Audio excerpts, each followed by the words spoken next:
Welcome back to Off Ball Takes. This is your host, your RB Laws, and this is your co-host. Christopher Wells. We have some more in-season tournament action to talk about, some wild fights, and even some disgruntled players with their current situations. Before we get started with this juicy episode, please don't forget to like and subscribe, and follow us on Instagram and TikTok at the OBT Podcast for more updates, and we appreciate the continued support as usual. Yes, so obviously to kick it off, we have more in-season tournament Yep. action on Wednesday. And as he had already mentioned, yeah, this one was quite a doozy where you had a lot going on, a lot of games, a lot of drama. So, obviously I guess we'll start with the TNT ones, the nationally televised ones. Sure. Oklahoma City and the San Antonio Spurs, right? This can be summed up in one word: disaster. Yeah. It was pretty awful. I mean, the Oklahoma City Thunder, just absolutely dominated the Spurs, 123-87. It was kind of close in the first half, sort of, and then in the second half, it just all went completely off the course. Yes. And I think, Sohan, and again, I'm not putting all the blame on him, of course, because it wasn't just him, but I think that's the issue of, having somebody who's not really a point guard run the one. And I understand it's an experiment and everything, but these type of games is kind of where something like that can kind of kill you because, you know, the team as a whole is getting a lot of turnovers. I mean, they had 24. I know that I think they averaged the most assists in the league, around 30 a game, Mm, which is nice. But again, just not having like somebody who can traditionally set up the whole offense, it's just rough.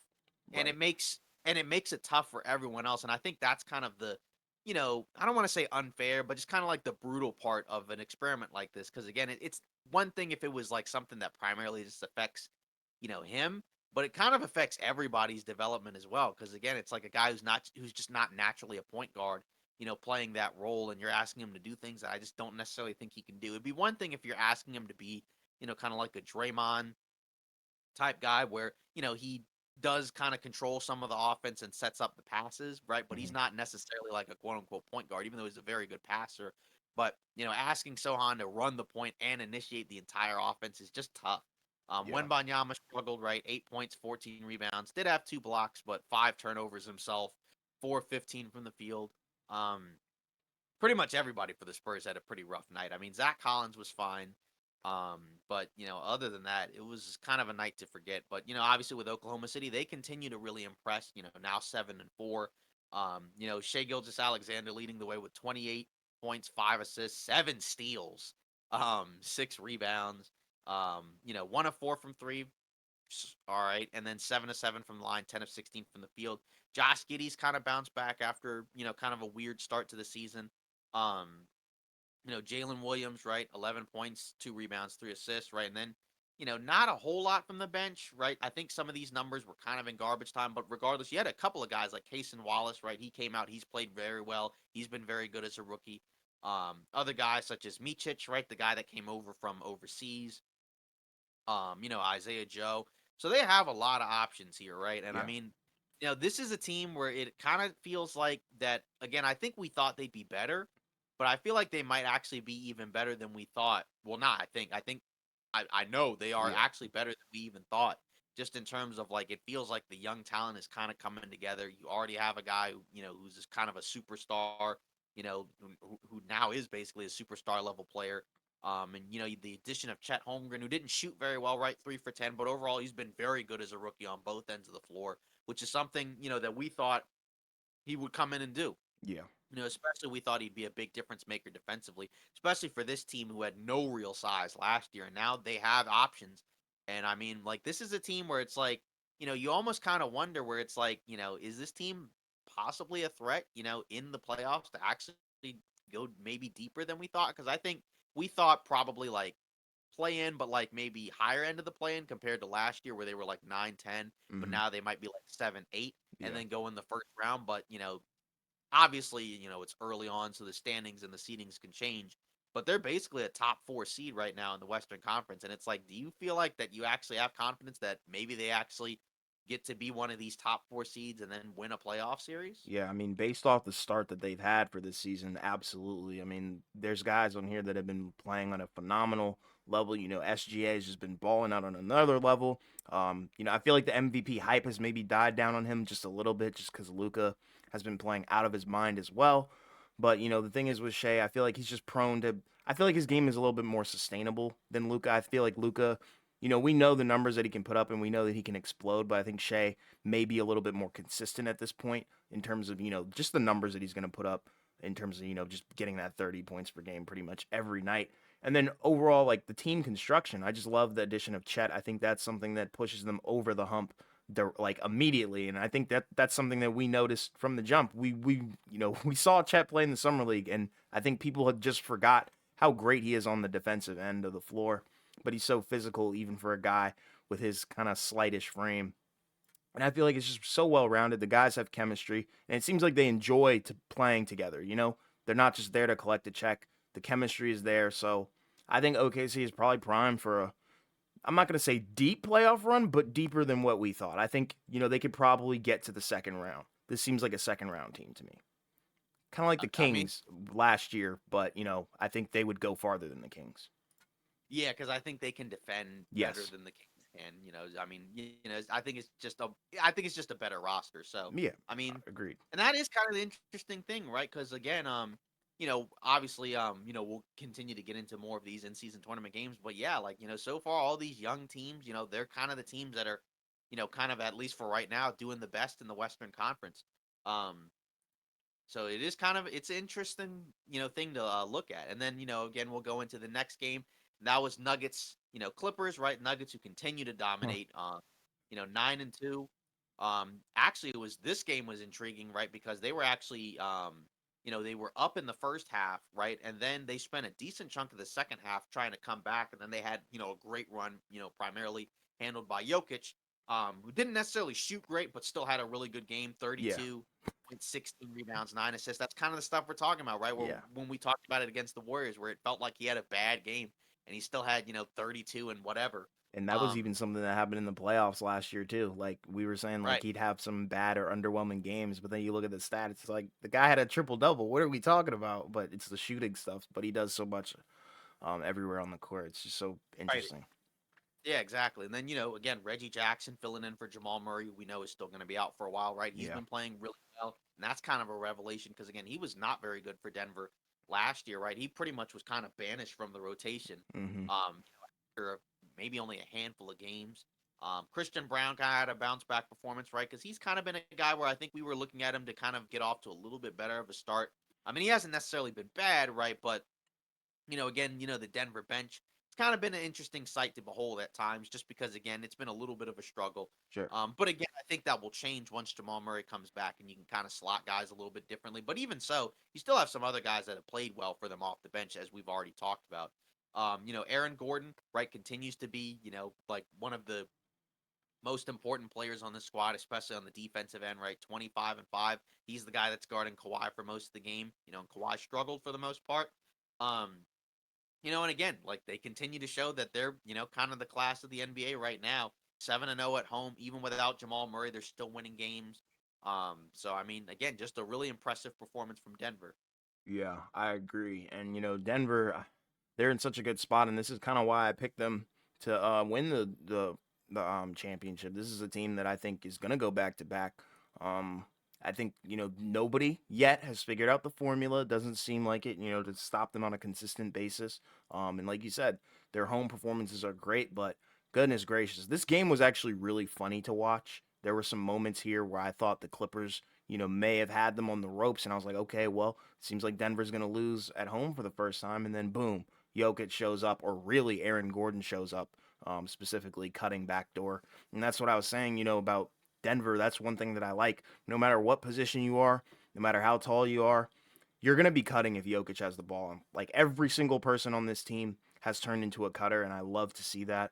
And they just attack the rack because of their size, with Aaron Gordon, Michael Porter Jr. down there. If all three of those guys are down there, you're not getting the rebound. Simple as that. Right. They're going to get Yeah. a second chance opportunity or draw a foul. So I'm Yeah. just curious what people are going to do to try and mitigate that. Are they going to try and play bigger, but then lose out on skill? We'll see. But right now, I think people are trying to play it cautious and see how far this play style gets them.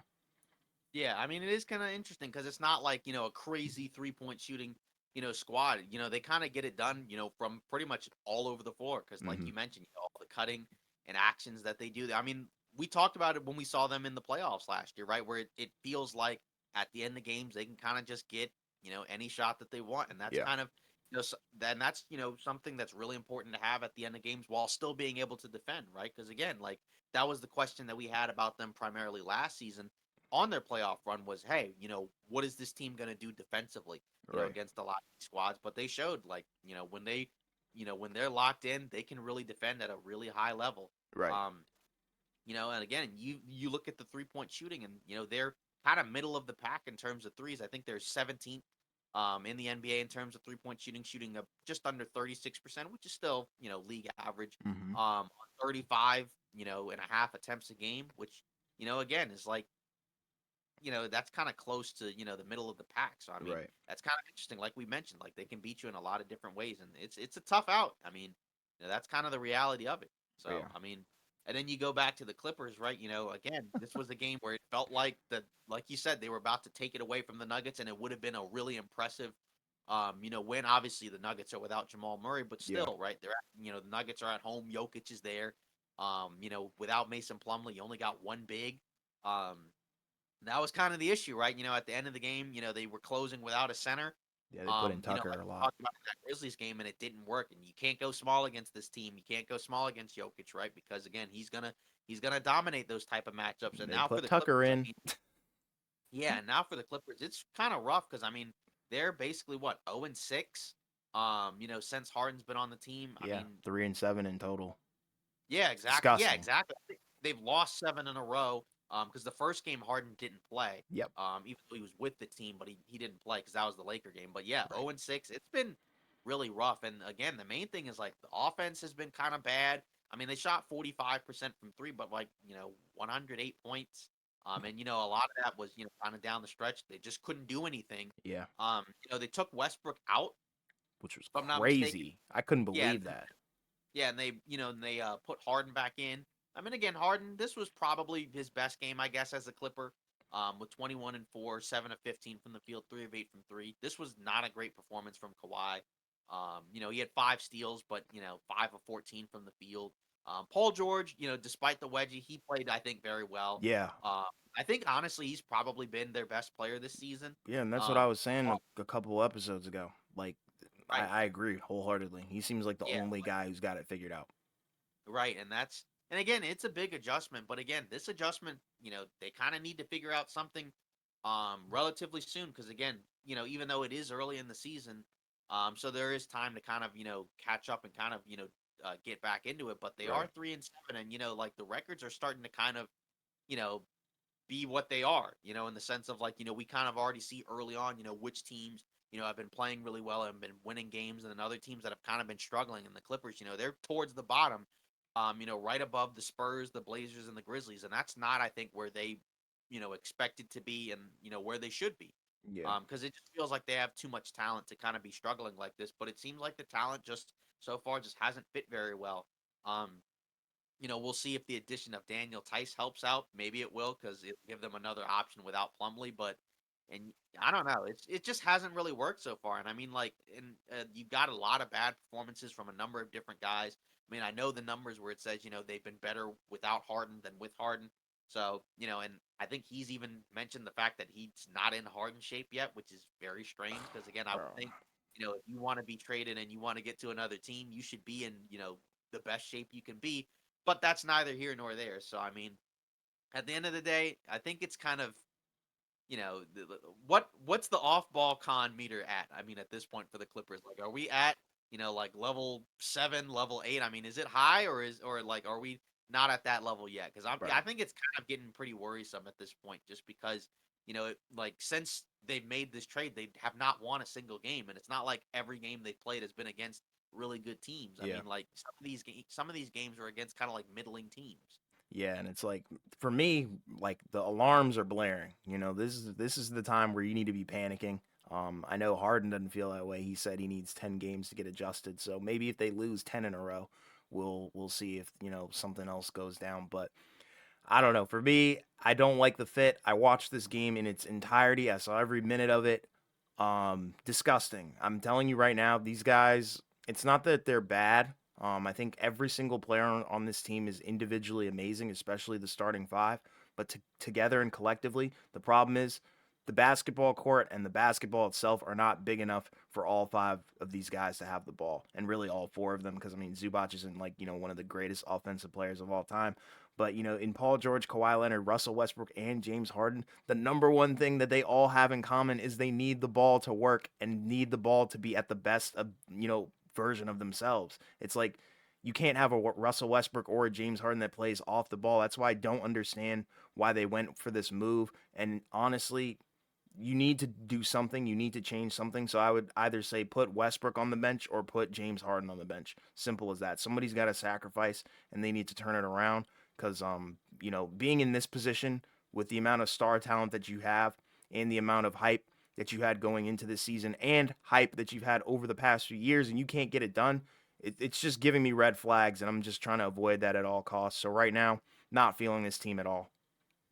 I mean, again, that's kind of the main thing is, right now there isn't like an easy immediate fix, to kind of figure out. I mean, again, they added Daniel Tice, so we'll see what that happens in terms of the big man situation. But again, the starting five has just been kind of mixed, I think. And like you said, it seems like long term, like one of those guys is just gonna have to come off the bench. I don't think it'll be hard, just because I Can't think be. just because of the fact that they traded for him, and just clearly really wanted him. Like, I just don't see that happening. Because again, I think he's still a starting caliber player at this point in his Me career. too, but something's Um, got to give. right, and that's the thing. So it'll be interesting to see, what Ty Lue tries to figure out. Because again, like you're not quite there yet, but again, 3-7 is pretty rough, and like you can't necessarily give up too many more games because it's going to be really difficult, to get back up. And again, like this is 3-7 with Kawhi and Paul George pretty much playing every game, right? It's not like a situation like the last few years where the guys were kind of in and out. They've played basically well, yeah, they have played Yeah, every single game thus far. Westbrook, right, has played every game thus far. So I mean, like, and that trio was on fire initially. I don't know what right, happened. right. So that, yeah, exactly. So that starting five has played, every game, minus Harden. So that's the tough part. So I don't know. It's really tough to figure out because, like I said, I thought that they'd be, better. You know what I mean? Like, I mean, it wasn't a scenario where Top I five picked them. seed, I thought. Yeah, exactly. Like, I wasn't picking them to come out of the West, but I Right. mean, like, I didn't really expect it to start off, this rough. We had higher Um, hopes. This is abysmal in my opinion. Underwhelming, disappointing, and yucky. That's the best right, three exactly. adjectives I can use. Exactly. Yeah. And again, they got to figure this out soon because, again, the West has been really, really good this year in terms of there's a lot of good teams. And, again, you're in the Western Conference and you have to play a lot of, all these teams at least 3 times. So, I mean, so at a certain point, you got to figure this out, right? And Because they they're going keep to have to play falling. Denver. Yeah, exactly. They're going to have to play Denver. They're going to have to play, Oklahoma City or any of these other teams, that are up there. So, Yeah. uh, we'll see what they can do. But like you said, it's not looking great so far. Being below Utah is very disappointing for this team, I think. Right. So, let's go over to, some of these other in-season tournament games. So, Sure. Heat Hornets, Heat win 111-105.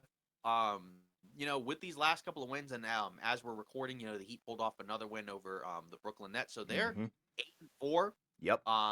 So I mean, Tough. again, in this game against the Hornets, right? Bam Adebayo, 21-11 with 4 assists, playing basically, the best basketball of his career, right? Jimmy Butler, in this game, 32 and 5 with 4 rebounds. Haywood Highsmith, Duncan Robinson, Jaime Jaquez Jr., right, playing really well, as a Balling. rookie, right, contributing right away, which is why we like that pick a lot for Mm-hmm. Miami.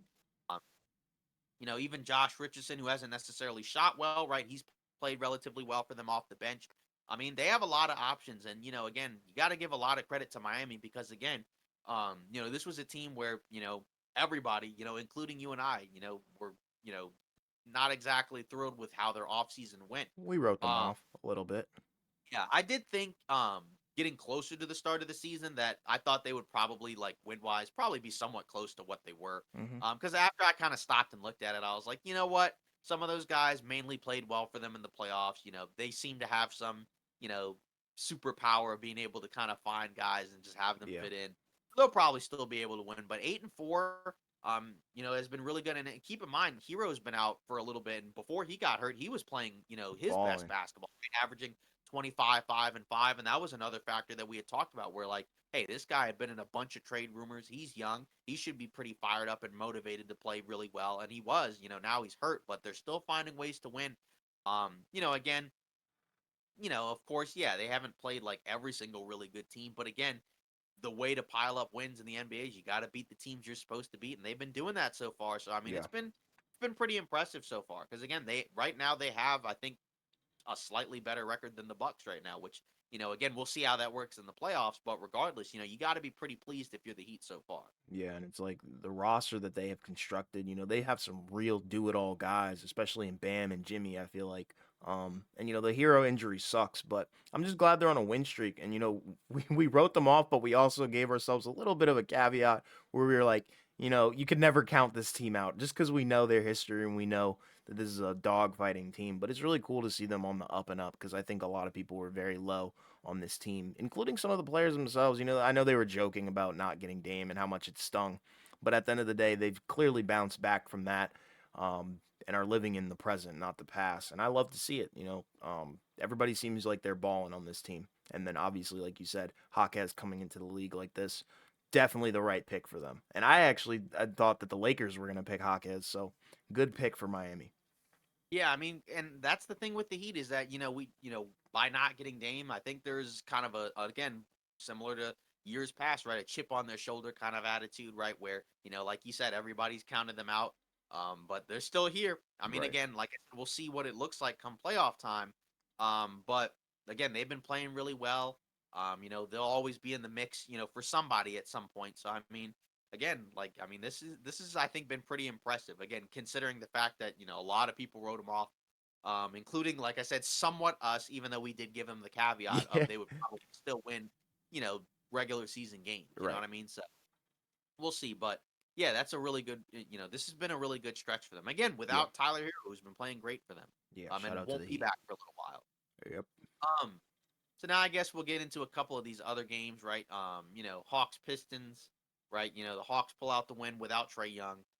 They've been kind of an interesting team where it's been kind of up and down. They're 6-4, right? So obviously, you'll take that. Despite Trey Young having kind of up and down performances, but overall, right, it does seem like the team has been pretty solid. They're 4-2 on the road, which you like.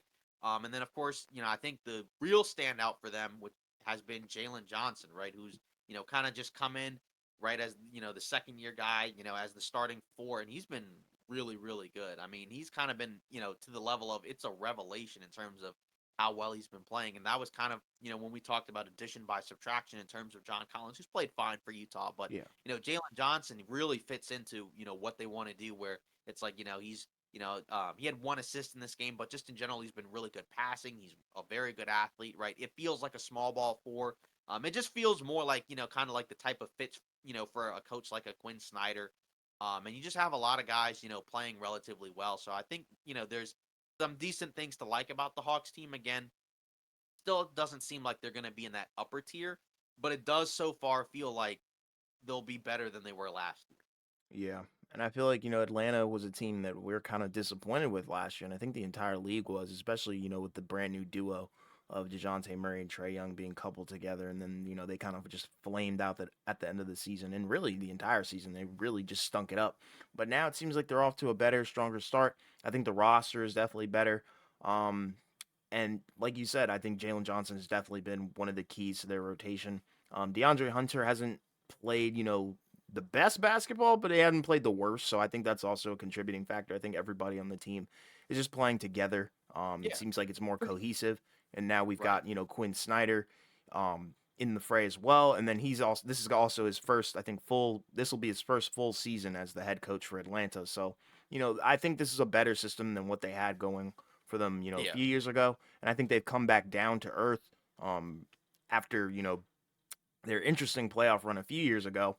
But now, it's not like, they're the worst team in the league, and it's not like, they're one of the top tier teams, but, they're just back to reality, and I think that's where they need to Yeah. be. It's a better team, and I think you're Yeah. also getting, in some ways, a better version of Trey Young, right? With Quinn Snyder having him play off the Yes. ball a little bit more.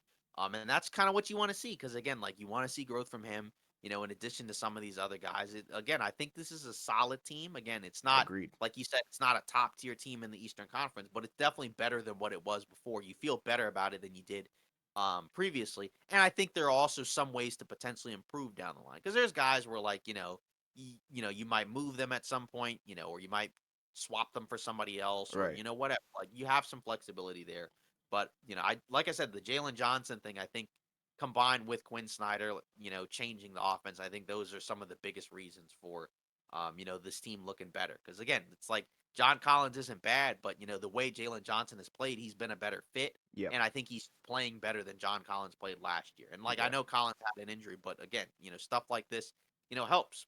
Yeah, and they got some guys that can go downhill now. They've got, guys who can run the floor and, kind of just stray away from the mid range. I think that's something that, Quinn Snyder likes to do. He doesn't really like the mid range. He likes the threes and he likes the break and defense, obviously. So I think that's a good strategy. Yeah, and with the Pistons, they're 2-10, so record wise haven't been great. Mm-hmm. Um, Cade Cunningham now his play's kind of slowed down a little bit, where he's not Extremely. playing quite as well. It feels like he's in a slump.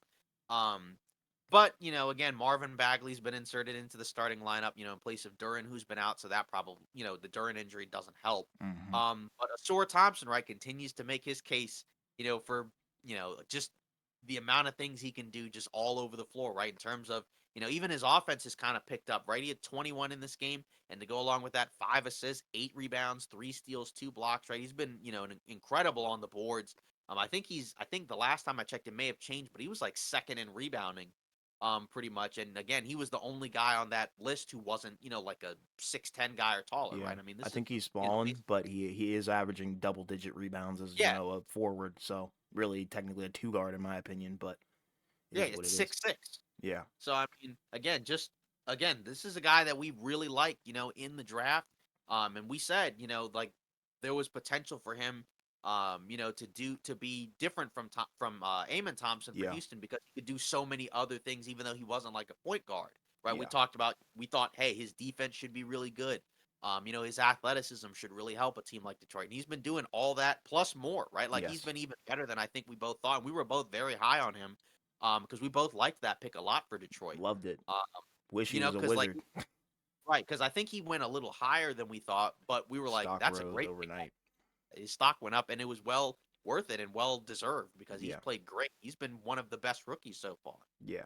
I think he might be in the lead for rookie of the year. If we're looking at it under a microscope, just the numbers wise, I get that Chet and Wemby have been pretty good as well, but I don't know. This one just is taking me, by surprise, and I think a lot of the league by surprise. But this is exactly what we wanted. This is what you want to see. This is how you want him to pan out. And he had a poster that was disgusting against I think it was Clint Capella. I think he dunked all over him, so that was wild as well. But I think the problem with Detroit is we know that we can't expect them to win games. That's their issue. But at least they know that they have some real deal talent. Everybody's showing flashes, and even guys like Bagley are having a little bit of a resurgence. But you love to see it. I think Detroit is going to be on the up and up very soon. I think in the next few years we'll be talking about them extremely differently than we are right now. But it is what it is. They're just coming out of the rebuild, and they're just trying to see what they have. I think we've kind of avoided it long enough, but I Yep. think we'll get into these, so that way, people don't necessarily get too bored. Sure. And we'll get into, fight night basically. So Yeah. I mean, there was a fight, in the Oklahoma City Spurs game, but it was a blowout. So it's It was like, stupid. who yeah, exactly. And it was who cares? exaggerated, honestly. Chet hit the Right. floor and then he got up and, it was just, it was weird. I don't know. E Exactly, and Yeah. but now, we get to the biggest fight of the night, right? And that was between the Timberwolves and the Golden State Warriors, right? With the Timberwolves winning 104-101. Yeah. Obviously, Steph Curry did not play. Yes. Apparently, he's got a sprained knee. They say he won't be out for too long. He's already missed a couple of games. So we'll see how much more time he misses, which hurts them. And, we'll get to them in a minute. But, we'll start with Minnesota. But yeah, this was kind of an interesting situation. Unlike the Spurs Oklahoma City Thunder fight, this one was completely different. This started off 0-0, right? Where, Jaden McDaniels, right? He and Clay, right? I think Clay grabs Jaden's jersey and then kind of Jaden in response, right? Kind of like comes back, over to Clay. Yeah. And then Gobert comes in and it seems like he's kind of trying to kind of like, pull Clay, from the Yeah, fray or diffuse it. whatever. Yeah, and then Draymond comes in and then basically puts Gobert in a chokehold. Pretty wild WWE type stuff. Yeah. And it ended with 3 ejections, right? Where Draymond and Klay Thompson and Rudy Gobert, or not Gobert, my bad, McDaniels, Jaden Yes. McDaniels, all get ejected from the game. So, if you're Golden State, that obviously hurts because you're already without Steph, and now you're without Draymond and Clay. Yeah. And then, you know, um, Minnesota, interestingly enough, was actually down for most of the game. Right, they were trailing. Right, Brandon Pajemski, right, who was the Warriors rookie, he stepped in. He Baller. ended up having 23 points, 5 assists, 7 rebounds. Right, playing really well. But eventually, Minnesota did close it out. Right, Edwards, had 20 points. So kind of a weird offensive performance in terms of the scoring, 5 turnovers, but he did make the biggest play of the night where he kicked it out to Mike Conley. Basically for the dagger shot. The dagger three for the win. And that's kind of what we talked about in terms of the ascension for Edwards is his passing and playmaking, right? Where now he can use the threat of his ability to get downhill, Yeah. to be able to find guys, offensively. Um, and that's huge, right? That's huge for his development because again, that's what can turn him into a superstar. And that's how, a team like a Minnesota may be able to win a playoff series, with Edwards taking that jump forward in with those skills, right? We already know he can defend, we already know he can score, but that playmaking is really where, he takes a step up. Mike Conley's played pretty well for them. We just talked about he hit the game winning shot 13 and 8. The Towns and Gobert fit seems like they've gotten a lot more comfortable Mm-hmm. with it. The bench has been interesting, right? Nas Reed has played very well for them, right? Kyle Anderson, right? Again, other guys doing their thing. They have the number one defense in the NBA. Did not look like that against the Suns, but regardless, um, either way, again, it was kind of one of those quote unquote gutsy wins by Minnesota. I know I know Golden State was shorthanded, but again, I feel like last year's Minnesota team would have lost this game. Easily. Um, Probably by yeah, 10. yeah, because I mean, they had some, even though they ended up making the playoffs and they had that, crazy last regular season game that got them into the play-in, they had some bad losses at times last They year. weren't But, solidified. you It wasn't there. now, after that Suns loss, they are 8-3. But regardless, Minnesota, they do look better. They look more comfortable with each other, right? Edwards, like I said, he looks better in terms, especially from a playmaking standpoint. McDaniels, I know he got tossed, but I think he's given them obviously a ton on the defensive end, on both ends, honestly. Um, like what do you think of this team? Because again, this is kind of like not quite the same as Oklahoma City, right? Because there are some more veteran guys on this roster, like Gobert, like Towns, like Conley.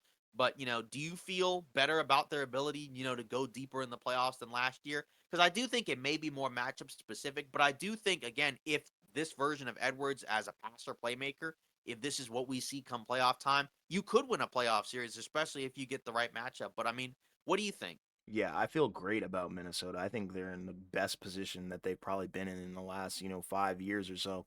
Um, and I think it's all just due to the fact that everything seems to be coming together. It's kind of similar to OKC, like you just said, but not so much in terms of, the personnel, but just the entire fit and how everything is coming together piece by piece. It seems like, Anthony Edwards has taken that leap, and he's continuing to take strides. And then Conley's distributing the ball as well. Towns is playing at an elite level. Gobert seems to be back defensively. Then McDaniels obviously in this game got ejected, but he's also been present as well. So I feel like they do have the personnel, the chemistry, the glue, and even the stats and the talent. Really, the talent is something that I'm really stuck on with this team because I think Anthony Edwards is so talented.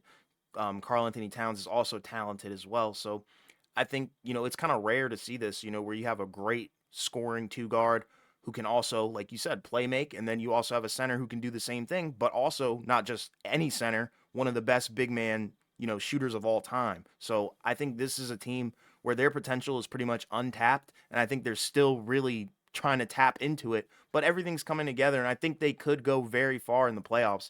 And that's kind of what my philosophy was going to be last year. That's why I was really Right. hyped on them. That's why I had them as a dark horse. So I thought that that would, come to fruition, during the playoffs, but clearly it didn't. So I'm kind of sticking to my guns with last year where it's like, yeah, this team is legit. Yeah, I mean, again, that's kind of and that's kind of the the cool part, right? Because last year, obviously, we were included, right, where we were not big fans of the Gobert trade, right? Sure. We don't have relitigate that, but again, we felt that they gave up too much. Yeah. You're getting a better version of Gobert this season, right? Hmm. Offensively wasn't great this game, but still rebounded, block shots. Yes. Again, he's been great, I think for the most part this year, right? Yes. Looking like a potential defensive player of the year guy. Um, for sure. And again, they have the number one defense. They're ranked 20th in offense, which is kind of interesting because to me, it feels like their offense is better than 20th. I mean, their 3-point shooting, they don't take a lot of threes, but their 3-point percentage is fine, right? Basically around league average. Sure. Obviously, they can do some damage, from inside the arc as well.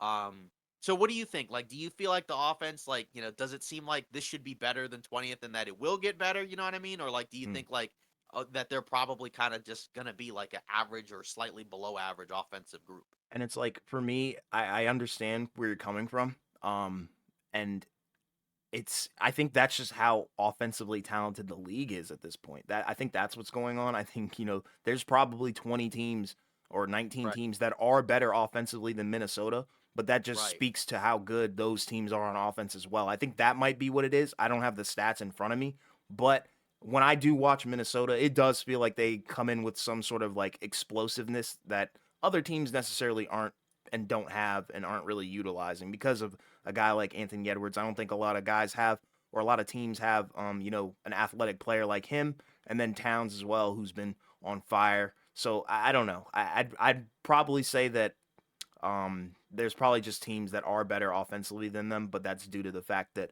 the league is so offensively talented right. right now.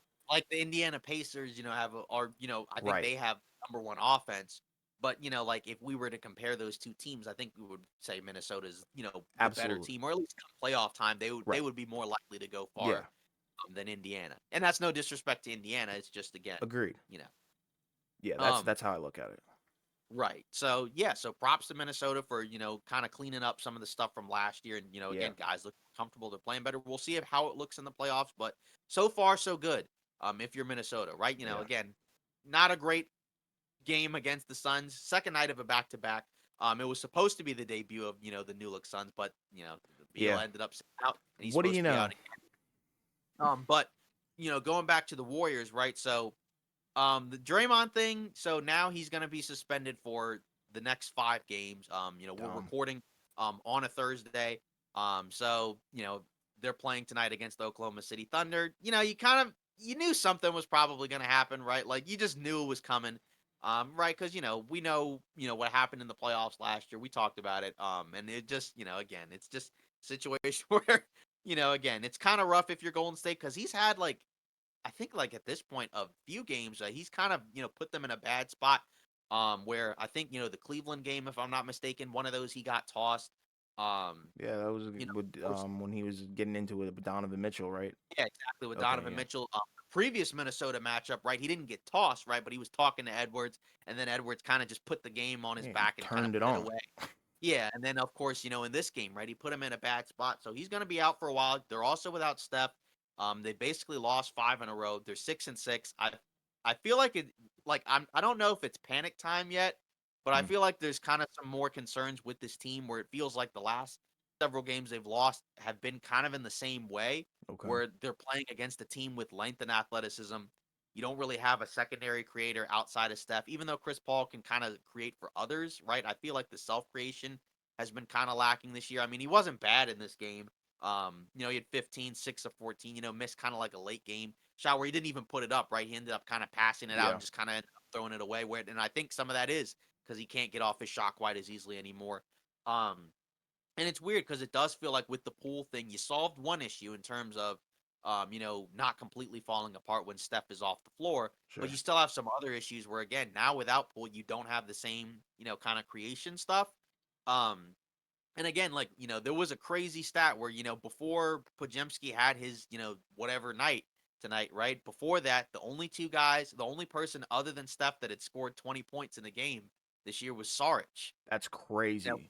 Zach, yeah, and I can't remember which game it was. It might have been the Kings game. I can't remember, but yeah, I mean, it's so again, there's a number of guys on this team that we've seen play pretty well at times, right? But again, it's been a struggle, right? Clay's been bad, Wiggins has been bad, awful actually.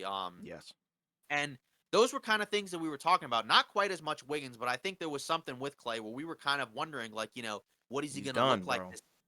what is he going to look like this season? And like, they need him to be really good because, without Poole, you need that, punch, that juice from the perimeter. And he doesn't really create as much, but still, because he can shoot, um, he's got to play well. But the Wiggins thing, I was kind of unexpected to me, where I just didn't like. He's been awful. Like I think he's been even worse than Clay. Like Clay's not been good, but Wiggins has just been straight up just horrible. And Agreed. I don't, and it doesn't even make sense because it's like, again, I know that he missed a lot of time last year, but it just seems like his game is just like kind of just eroded. And I mean, again, I think again, it could just be a slump. And then, because I don't expect these guys to continue to be like this bad. Because the starting five that they had, was amongst the best. I think it was the best in terms of net rating last year, but it's been horrible this year. Their bench has been good, but the starters just have not made up for it. And I feel like it's kind of a little bit of concern time where it's like at a certain point you might have to look at, do you need to trade or make some type of big trade because even like say Moody's been fine, but Kaminga I don't think has necessarily been very good. Hmm. He's shooting like 39% from the field, Yeah. 17% from three. Again, is that going to continue the rest of the way? Probably not. But they need a lot of other guys on this roster to be better.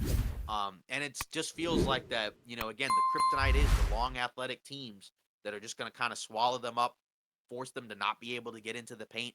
They're going to have to shoot threes, and they've not shot threes very well. Um, and again, like I feel like again, guys like Clay and Wiggins will be better, and maybe that will lead to more wins. But I don't know. Like I'm starting to get kind of concerned about this team because again, even before Steph, was out, they were still losing games. Kind of in similar fashion. I mean, I don't know how you feel. Maybe you're not quite there yet, but I don't know. I'm kind of concerned about this team. I mean, like for me, it's kind of hard to talk about this team because, like like you said, Draymond puts them in horrible positions. Now without Draymond, probably gonna lose some more games. But I really don't even know how to even talk about the Warriors outside of the fact that like I I didn't really see this coming, but at the same time, it doesn't surprise me as well because of how I felt with Clay going into this season and the preseason stuff. I was just like, I just don't think the guy has the juice anymore. And not to like put all their losses on him, but in terms of why they're just not performing at the level that we know that they can. I think he's definitely a major factor. And like you were talking about with Wiggins, people like to really forget that he was their second best player during their finals run. Like he was Yeah, balling on another level. He was a monster. So, him not playing at that level, that they need him to be at. And then also Klay Thompson playing, horribly as well. Chris Paul not being the Jordan Poole, Steph missing time. It's just like things hit this team in waves, but it's like they do normally persevere and get to the playoffs. Whether it be a 6 seed, 8 seed, who knows what seed they're gonna be, but I think they're gonna be in the playoffs. I just don't think a championship is within reach for this team anymore. I think the window is pretty much gone. Or not gone, but it's just closing faster and I faster. mean, Because I mean, as long as you have Steph, you have a championship window, you I have a think. chance. Yeah, Yeah, but the team itself, the chances are just keep going down and down. And like right. I don't know, I'm just not a fan of what's been going on. And like you said, things just continue to hit this team. And they really don't really have an answer, and they've lost in the same exact way pretty much every time. So something's got to give, and I'm probably gonna look at this team probably when it comes to the deadline. I think they'll be one to watch for the deadline because I don't think you want to give up on Kaminga or anybody like No, that, this early on. I not think yet. they'll Not wait yet. for the deadline, shop him, see if he plays better, whatever the case may be. But I think their number one concern should definitely be Steph getting healthy and figuring out what the heck is going on with Andrew Wiggins and Klay Thompson. Those are their three Yeah, biggest issues right now. Because I because I know think we know that they can play winning basketball. We know that they can beat bigger teams, if all the guys are firing on all cylinders. But the problem is right, not everybody is, in the game. Not everybody's hitting their shots. So if you're not hitting your right. shots, you're just gonna get bullied. I mean, yeah, because that's the main thing is that like there's a lot of big athletic teams out there right now, and Right. again, it feels like that because again that was their kryptonite last year, and again they had some other weird things going on last year, but it is kind of weird because again, like they started off this season very well, right? I think they were 6-2 or 6-1 or something like Yes. that. At one point, and then like it just kind of devolved from there. But then you kind of factor in like, well, in that stretch, even though their net rating was fine, they also had a couple of games, where they were like game winners, and it's like, those games, if those shots, kind of, and I don't want to do too many hypotheticals, right? But you're talking about like those two shots bouncing out. Instead of being like 6-6 like they are right now, you'd be like 4-8. Sure. So I Yeah. mean, and then we'd be talking about this team basically the same as we were last year, but even worse, right? Because some of the guys like Wiggins wasn't bad last year when he played for the most part. He just didn't play a whole lot. Right. In the playoffs he wasn't as good, but at least there was an excuse there. But like he's just been awful. Again, we look at the numbers, for these guys, right? Clay this season averaging 14 and a half points, 2 assists, 42 from the field, 34 from three. I mean, he shot horribly to start last season and then picked it up. So I feel like his shooting should be better. We'll see. And then I'm gonna yeah, have to disagree. I think that's his baseline, honestly. I mean, And it sounds like it's I'm hating, but I don't know. I just feel like the guy doesn't have it anymore. It's just, I mean, I don't know. It's just got to get better. Like I know. 34% is really low for him. I get But you, and I think we're not like we're not Warriors fans by any means, but I think we really like the players and the guys on this team just because they provided us with a lot of memories, and their championship runs were some of the best basketball I've ever seen played, so I right, do have like a not in like an attachment or anything, but I yeah, do like this team and I do root for them and I do want them to succeed. So to see them in this predicament when we know what the issues are and how they can be solved, it's like I don't know. And it's like, what's really going on? Why is Clay missing shots? Why is Wiggins missing shots? I haven't watched this team too much, so I can't really speak on it. But I'm just curious, like, are they taking bad shots? Are they just good shots and they're not falling? Because if it's good shots and they're not falling, then I think we're probably going to see them turn it around that deadline time. But if it's, they're just taking bad shots and just missing, then I mean, I don't really know what to say. yeah. Like Wiggins, like, I mean, he's averaging 10 points, 4 rebounds. I mean, 39 and a half from the field, 15 from three. Like, that's got to improve, right? He's not a 15% 3-point Right. We shooter know that. or Yeah. a 40% guy from the field, 50% from the line.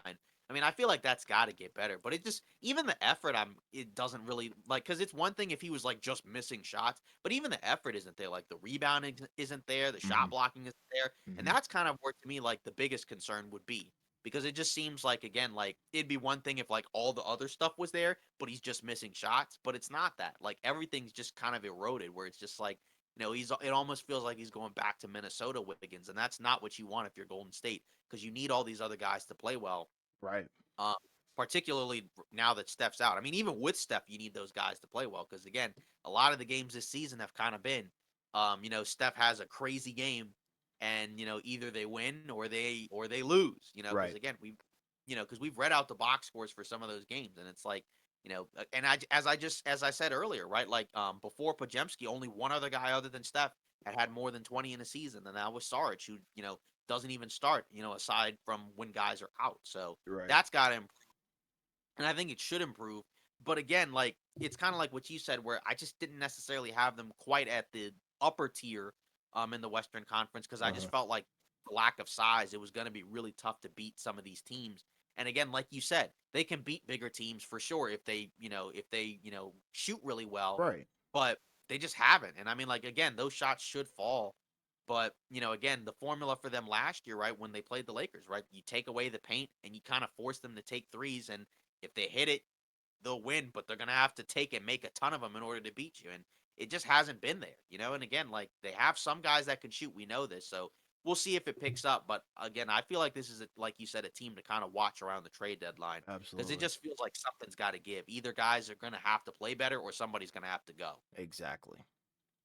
Um, so now we'll get into some of these other play in season tournament games. I wish it was the play in, man. That would be lit. Yeah, and we got the Pelicans winning over the Mavs 131-110. Um, you know, Dallas dropped, fell to 8-3. Now they're 9-3 after a victory over the Wizards. But again, with New Huh. Orleans, um, it's been kind of an interesting season for them, right? They've had a number of guys out due to injury, right? CJ McCollum's been out. Herb Jones has missed time, although now he's back and he's playing well. Sure. Trey Murphy, right? We know he's obviously been out and he's going to be out for a while. So they've kind of been up and down. Obviously this is a big win. They're under 500 now. Zion and Ingram have played for the most part. Zion's numbers are a little bit down, and I think some of that's because there's also been some other guys who've stepped up on the offensive end, at times. But still, I feel like I would have liked to have seen some better numbers from him. Hmm. But overall, I mean, like it does seem like when they're healthy, they've been better. But Agreed. this team is missing a lot of guys now. But I don't know. I still feel like at times there's just some weird, disappointing wins. I mean, again, it's just kind of been so-so. I mean, again, let's see what it looks like, when some of those guys come back. Dyson Daniels has played fine, right? But ultimately, he's not going to be the starter, right? It's going to be McCollum. Has to be. It's going to be Herb Jones, with Ingram and Zion and Valanciunas. So we'll see what it looks like. And, some of those guys will be pushed to the bench. So I don't want to necessarily say a whole lot about it yet. The 3-point shooting has been fine. But I don't know. What do you think of this New Orleans team? Because again, like it's been a little bit underwhelming, but again, at the same time, because there's so many guys out, including one of their starters, hasn't played in a little bit, and then Herb Jones missed some time. I can't, I'm gonna try to give them a little bit more grace, but I don't know. I feel like I was kind of thinking they'd be a little bit better, but Yeah. again, like I said, we'll see what it looks like once all their guys are back, or maybe like 80, 85%. Yeah, first off, like you said, big win, huge win. This was a must-needed win for them. To get a victory over an opponent that's definitely higher than you in the standings and in the Western Conference, that's a big Right. deal for me.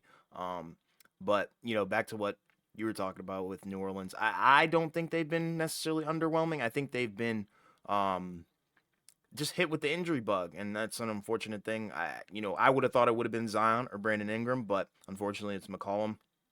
Um, but I think they're just trying to figure out what's gonna work, especially coming off the bench. Jordan Hawkins has played extremely well. I think he's been a surprise to a lot of people. But it's just rough because the bench isn't the greatest, but it's also not the worst. So it's like they're not a deep team, so they can't really afford to get injured. I think that's what's going on. But I'm not really panicking like I am with like Yeah, some other teams. But I do understand people who would be panicking because I mean you're only missing C.J. McCollum, and you do expect Zion and Brandon Ingram to be putting up I think better numbers, and really mainly Zion I think is the one who hasn't really put up the that's the crazy one. numbers. So I That's think the one. they probably just want more from him, and I think he'll probably heat up. Hopefully, as long as he stays healthy. So without an injury, I think he'll heat up, and I think the team will heat up as a result of that. Yeah. I think they'll be better once they get more of their guys back. You know what I mean? Like Exactly. I'm not in panic mode from them. Yeah. That's why I said like a little underwhelming, right? Like Sure, that's I a get little it. bit different. That's a little bit different than like me kind of hitting the panic button on a couple of the other teams. I get it. Uh, but again, like Zion, 21 points, 6.5 rebounds, 4 assists, only 51% from the field. That was Which used to be like upper 60s, right? which is 51 is still good, right? But he was shooting like 60% Right. from the field, and it's not like he's taken a whole lot of jump shots. I don't even think he's made a three at all this season. Right. And Um, that's never been his thing. Right, 59% from the free throw line. So that's the main thing. I'd like to see a little bit more from him. Again, especially without some of these other guys, I just feel like again he should be playing better. But again, with some of these other guys back, that'll open up the floor for him and give him even Yeah. more opportunity. So we'll see. But yeah, like I said, I'm not panicking for them necessarily yet. Mm-mm. It's mainly like you said, it's been interesting because again, it's been the other guys that have missed most of the time. It hasn't really been Zion and Ingram as much, right? Zion's played in 9 games. They're 5-6, so he's only missed a couple of games. And even Ingram, right? You look at the games, that he's played, right? He's basically played in most of them as well. So I mean, like again, like it's not too concerning yet, but again, I would like for them to be a little bit better. But I think they will be once they get all their guys back. At the Yeah. very least, good to see like a Jordan Hawkins playing pretty well, and Dyson Daniels playing well, and those guys, if they can, adjust to being, more so bench guys, whereas, some of those guys played a lot of starter minutes, right? I think that'll be good because Yeah. that's extra help, that you didn't have necessarily last year at times, Yeah. especially when those guys were out. Yep. Agreed. So, yeah. And then, going over to Dallas, right? Obviously they lost this game.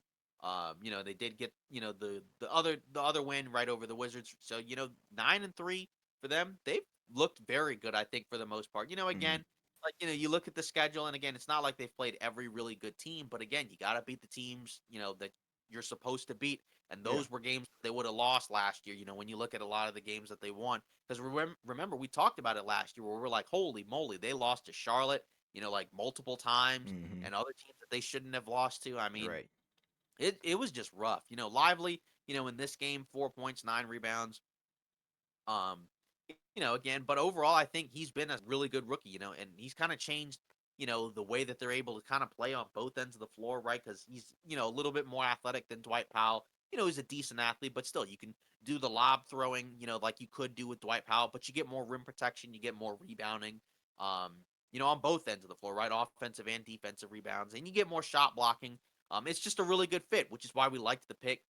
Grant Williams, I think he's played very well for Dallas in his starting, role, which, he didn't start for Boston, but I think he's been really big for Dallas, Hmm. just giving them more versatility, more physicality, while still being able to shoot. Yeah. Obviously Kyrie, right? He's played relatively well right after kind of a slow start. And then, Luca, right, who didn't have a good game against New Orleans, but in general, he's been really good this season, right? Where he's slimmed down. You see more energy from him. Shot making still there. And so that's kind of the good thing is that you're seeing a better version of Luca. And then again, the role players, right? Hardaway's played very well for them.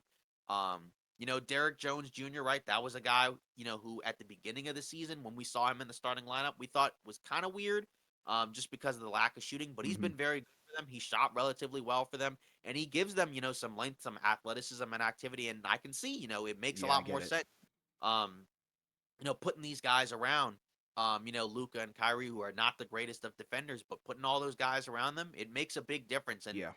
again, we'll see, what this team does come playoff time, but it does feel like it's much better than last year. Especially again, it's mainly just you got better role players, and I think that's one of the most important things you can do. Because again, with those two guys who are really gifted offensive players but not strong defensive players, you got to put those type of guys around them. You got athletes, you got size, you got length, while still having shooting. They're basically top 10 on both ends of the floor. And, that was something that they were definitely not last year because they were very bad on defense last year. Yeah. And for me, last year I have a love-hate relationship with this team because I really like stuck my neck out for them and chose them to go pretty far in the playoffs, and then they ended up missing the playoffs entirely. But that's a whole other story. Um, Yeah. I think they figured it out. The starting lineup is great. It's kind of interesting looking at it. On paper, you got two stars that are gifted offensively. Then you've got Derek Lively, Derek Jones Jr., and then Grant Williams, all three guys who are, I'll say Derek Jones Jr. and Derek Lively are probably the more athletic of the three. And that's something that's really interesting because Kyrie's not, the greatest athlete, doesn't jump out of the gym at all. Neither does Luca. So it's kind Right. of cool to see, two offensive guys mixed with some defensive minded athletic guys, who can, like you said, catch lobs, dunk on the break, and then use their athleticism to play a little bit of defense. And then Grant Williams brings in the physicality because I think there's guys on the bench that offensively are better than some of the guys that are starting, but defensively is where they've struggled. And I think this is something that they've picked up, especially in this season. And looking at the bench, I think that's going to be their kryptonite. I think their bench is probably going to sell them and lose games for them down the line. So I think there might be room for improvement there. Not that they're bad, but I just think some of the personnel that's out there is a little bit questionable. But I do like the starting five, and I think that's what's going to be able to carry them pretty far in this regular season and get them a decent seed. Yeah, I mean, again, like that, and again, the turnaround, has been really impressive. And this was a team where we liked their offseason in terms of what they did. Hmm. We weren't necessarily sure how much better they would be, but we thought they'd be better. The preseason looked a little bit concerning, but again, we Sure. also factored in those guys didn't necessarily play a whole lot, Right. and it was preseason. And sometimes, sometimes preseason can mean something, and then sometimes it doesn't. Right. And then clearly it didn't because Dallas has been very good this season. And again, I think our thought process about them being better, I think makes a lot of sense because they have better role players. It's a more sensible roster. And again, I like the look of the team. I think it's a really fun team. Yeah, it's sweet. Um, moving on, Orlando, Brooklyn, right? This was another one of those games where, wasn't really a whole lot to write home about, right? Brooklyn ended up winning Hmm. pretty handedly, right? Orlando, 5-5 right now, 6-5 right after the Paolo game winner. Although according to the last 2 minute report, it was considered a travel, but regardless, um, That's either funny. way, yeah, either way, Brooklyn, at 6-5, now 6-6 after that loss to Miami. I mean, again, they've kind of been hanging around 500, without a number of guys. Cam Thomas, he's been out. Simmons has obviously been out, and unfortunately, he's got another back issue. It seems like so he's going to be out, for the foreseeable future. Um, but again, they're Brooklyn is kind of an interesting squad where I'm not quite sure what they're going to do. over the course of the season, particularly once we get to the deadline. Mm-hmm. Because again, like they have a decent amount of assets where they could potentially package some guys together and pick up somebody, like a potential somebody that we'll get to eventually. But at the same time, like, what is the ceiling for this team regardless? Because I feel like, again, it's a solid team. But I'm not sure if they're necessarily like if they feel like they're gonna be good enough to do something like that. But Right. either way, credit to them for again not completely falling off. Mm-hmm. Even again losing, your stars that you lost at the deadline, and also like, again, just not having the same roster and losing some of the guys that you had already, right? Because again, Cam Thomas was a guy that was playing great basketball to Yeah. begin the season, right? And he's going to be out for a while. Ben Simmons was kind of up and down. Lonnie Walker's been a big revelation for them. He's played very well for the Brooklyn Nets, right? And this was a guy, who was a big part of the Lakers roster at different points last year. And, he's kind of showing that last year wasn't a fluke. Yeah. And he's still young. He's, kind of provided some juice for them, especially on the offensive end. He's shooting well, right? 50 from the field, 46 from three. So you feel like that'll cool down a little bit. But Mm-hmm. regardless, there are a lot of pieces on this Brooklyn team I like. It's just, Same. again, I'm not quite sure, like over the course of the season, what it's going to look like. But again, there are some key guys that are out. Yeah, and it seems like health might be an issue for this team, and that's something that I didn't really think of going into this season. But now I'm kind of seeing that I think their ceiling might be around 500. I think that's probably where they'll land. I don't think they can really go over 500, just because I think there's some teams in the East that are prone to probably go on some fiery hot streaks, like say like Indiana down the line. I think they'll be one of those teams that just continues to shoot up. And then I just feel like they're going to be a 500 team. That doesn't mean they're not going to make the playoffs or anything, but that's kind of just where I have them. It's not like I'm hating, and it's not like I think they're mediocre. I just think that's just how they're gonna play. Especially with injuries, I think we do have to factor in injuries with this team, and that's something that I hadn't really thought of Yeah, in the I think preseason. they're a little better than I thought they would be. Sure. But like you said, injuries have definitely been really brutal for them, Mm-hmm. for Yeah, sure. guys are gonna miss And time, yeah, especially on this team. exactly. And looking at Orlando, it's kind of the same thing, right? Yeah. They are 6-5, which isn't necessarily terrible. But they also have a number of guys out, right? Like, Anthony Black has started, in place of Fultz, who's been out for, quite some time, right? Mm-hmm. Obviously, Wendell Carter Jr. has been out. Gary Harris, right? He's missed time as well. Yeah. Um, and that's the brutal part, right? Because again, like, when all these pieces are playing together, right, you have something here in terms of you have a lot of talent, but Mm-hmm. when you have so many key guys out, that hurts. And again, like, Paolo, he's been solid, right? Wagner, he's been solid, but just overall the injuries again, kind of like the Nets have been really brutal for this team. Yeah. It's really tough to watch, and I think the biggest thing that's hurting them is probably that Fultz injury. I think Fultz is playing really good basketball, and I think the chemistry is just there, and I think he's the best fit to be their starting point guard at the moment. Obviously the other guys will fall in line as well, and then Cole Anthony kind of having a little bit of a drop off from the earlier part of the season, but nonetheless, I think this team is primed, and I think they're ready.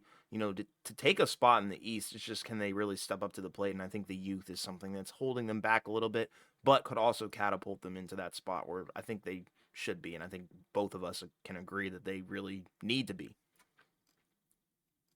There, that's how I feel about that one. Because again, like I like the talent on the team. I Hmm. think we thought it would be better for sure. But again, it's been I guess okay. Because Yeah. again, they're basically at around 500. But again, they got a lot of guys out, and those guys, hopefully at some point they can come back. Because I Yeah. think when those guys are back, they'll be even better. And Powell Kind of like hasn't played crazy either. Like I thought right, he yeah, was taking the leap, but he hadn't really taken a crazy, crazy leap. yeah. And he did have the game winner against the Sure. Bulls, which is, an important development. But yeah, he's been kind of up and down. But again, I think it also Efficiency is hurts. better, but Yeah, but I think it numbers also don't. hurts, like you said, when you don't have a guy like a Fultz, because Yeah. Anthony Black is a different type of guard. I know he's kind of like sort of in that Fultz type tier, just a little bit more defensive Right. oriented, right? His offense has just been really rough. Yeah, and the Um, shooting is not there yet. I think it can be right, down the line, but yeah, and that's offensively kind too of why, raw.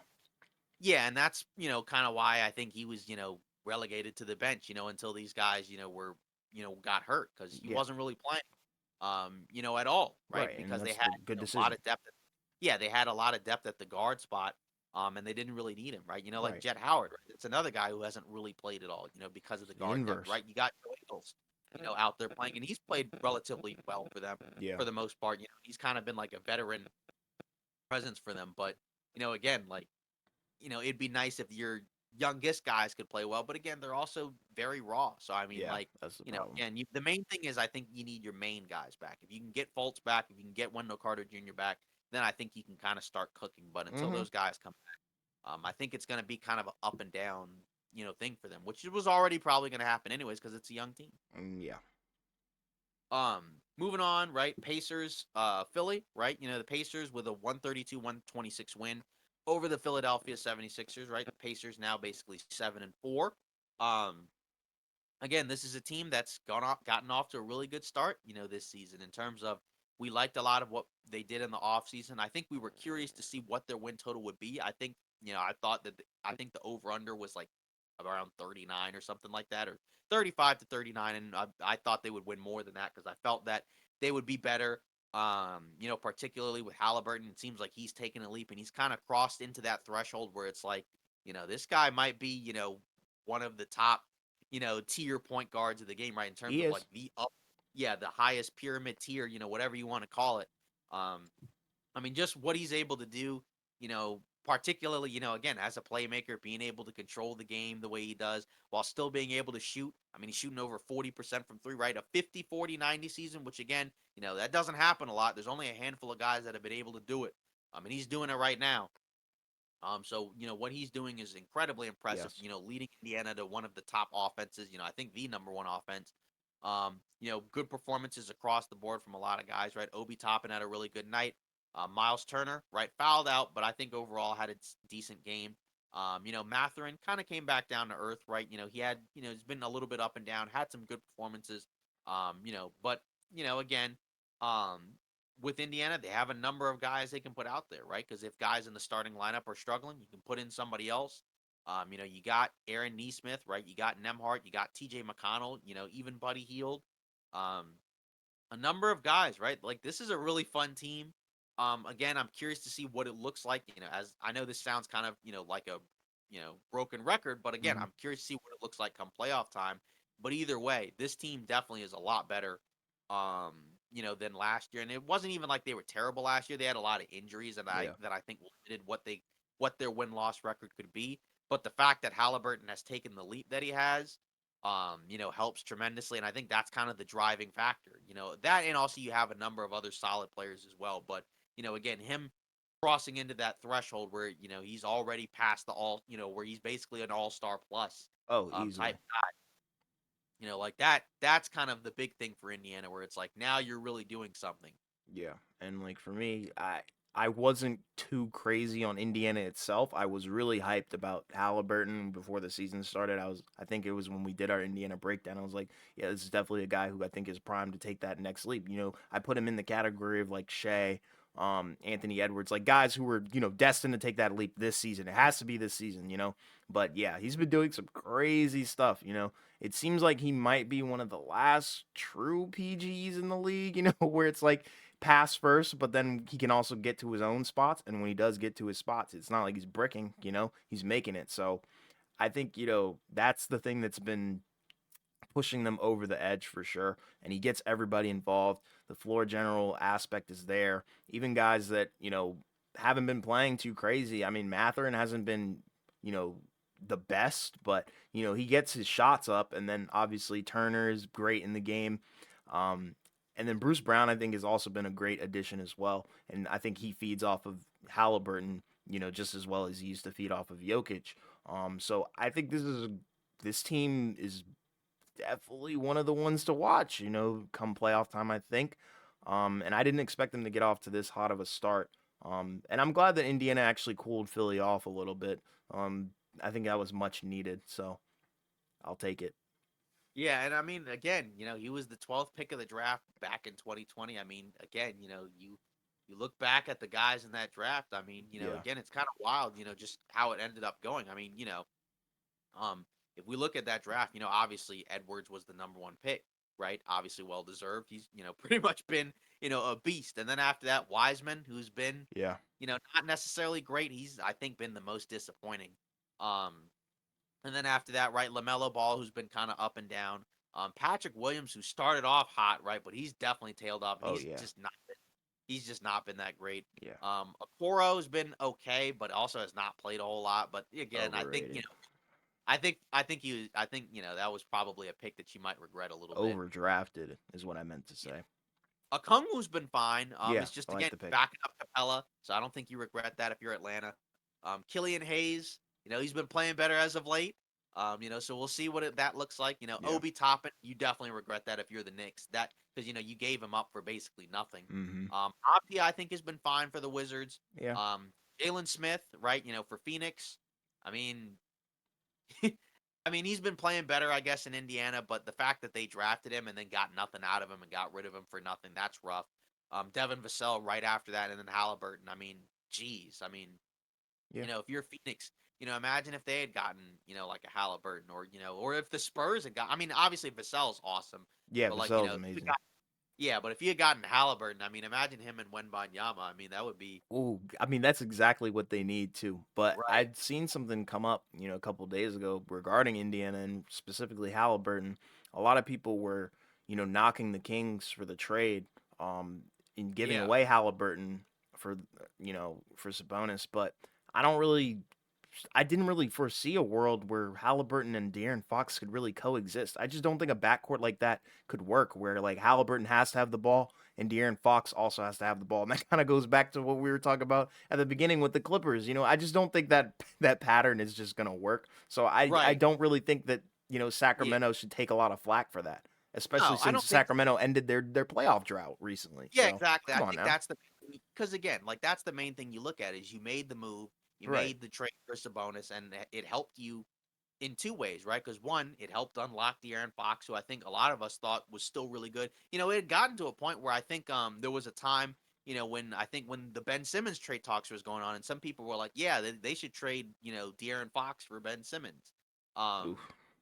yeah, or like his stock for some people had gotten low enough where it was like Westbrook for for Fox, and I was like, Right. nah. I was You're like, right. Fox is really good. Yeah. Again, so it did two things, right? You unlocked Fox, made him a better player, made him the Mm-hmm. best version of himself, and like you said, you ended your playoff drought. And yeah, you lost to the Warriors, but again, the goal is to be a competitive team again, and that's what they are. Right. Yeah, it would have been awesome if you could have figured out a way to make it work.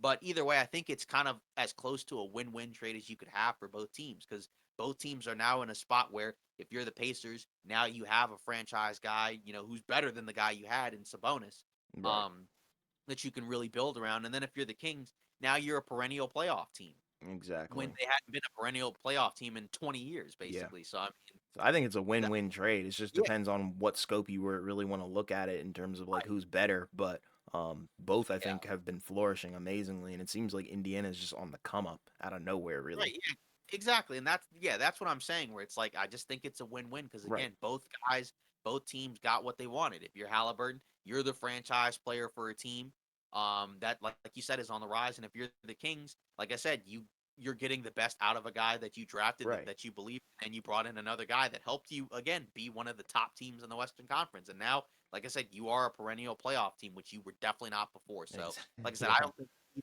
team should feel bad about it one bit. Because again, sometimes some situations don't work out. You can have a team that has two, really good players and it doesn't work out. Once upon a time, Golden State had Steph Curry and Monte Ellis, right? And, Monte Ellis was a really good player at one point, Right. right? And then, but they were like, this can't work.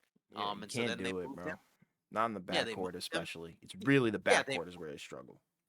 they moved him and then they elevated Clay Thompson and that helped, right? Yeah. There was a time where Kevin Love was on the block, right? And they were like trade Clay Thompson for Kevin Love and they didn't do it, right? Jerry West said no. And again, sometimes there's certain things you can do and certain things you don't do, right? Mm-hmm. So I think for the Kings and the Pacers, I think both teams got to look at it and say like we did good. Yeah. Because again, like there's not a because there are some trades where they're very one-sided. That was not a Agreed. one-sided trade. I think a lot of people thought it at the time just because just because of like, hey, Sabonis went to the Kings and, it didn't seem like, either team really gave up a ton or it felt like it or I think like a lot of people thought the Pacers won the trade because of Halliburton, but Yes. I think both teams won. Yeah. So, Agreed. um now, moving on to some more games, right? Blazers Jazz, another blowout, right? Again, the Blazers have been bad. we knew they were going to be bad. I think, some people probably thought they'd be a little bit better. In fairness, they've had some injuries, but, it's just not a good team. Simple Um, as that. you know, yeah, I mean, yeah, exactly. And they're also, and in fairness, they're also shorthanded, right?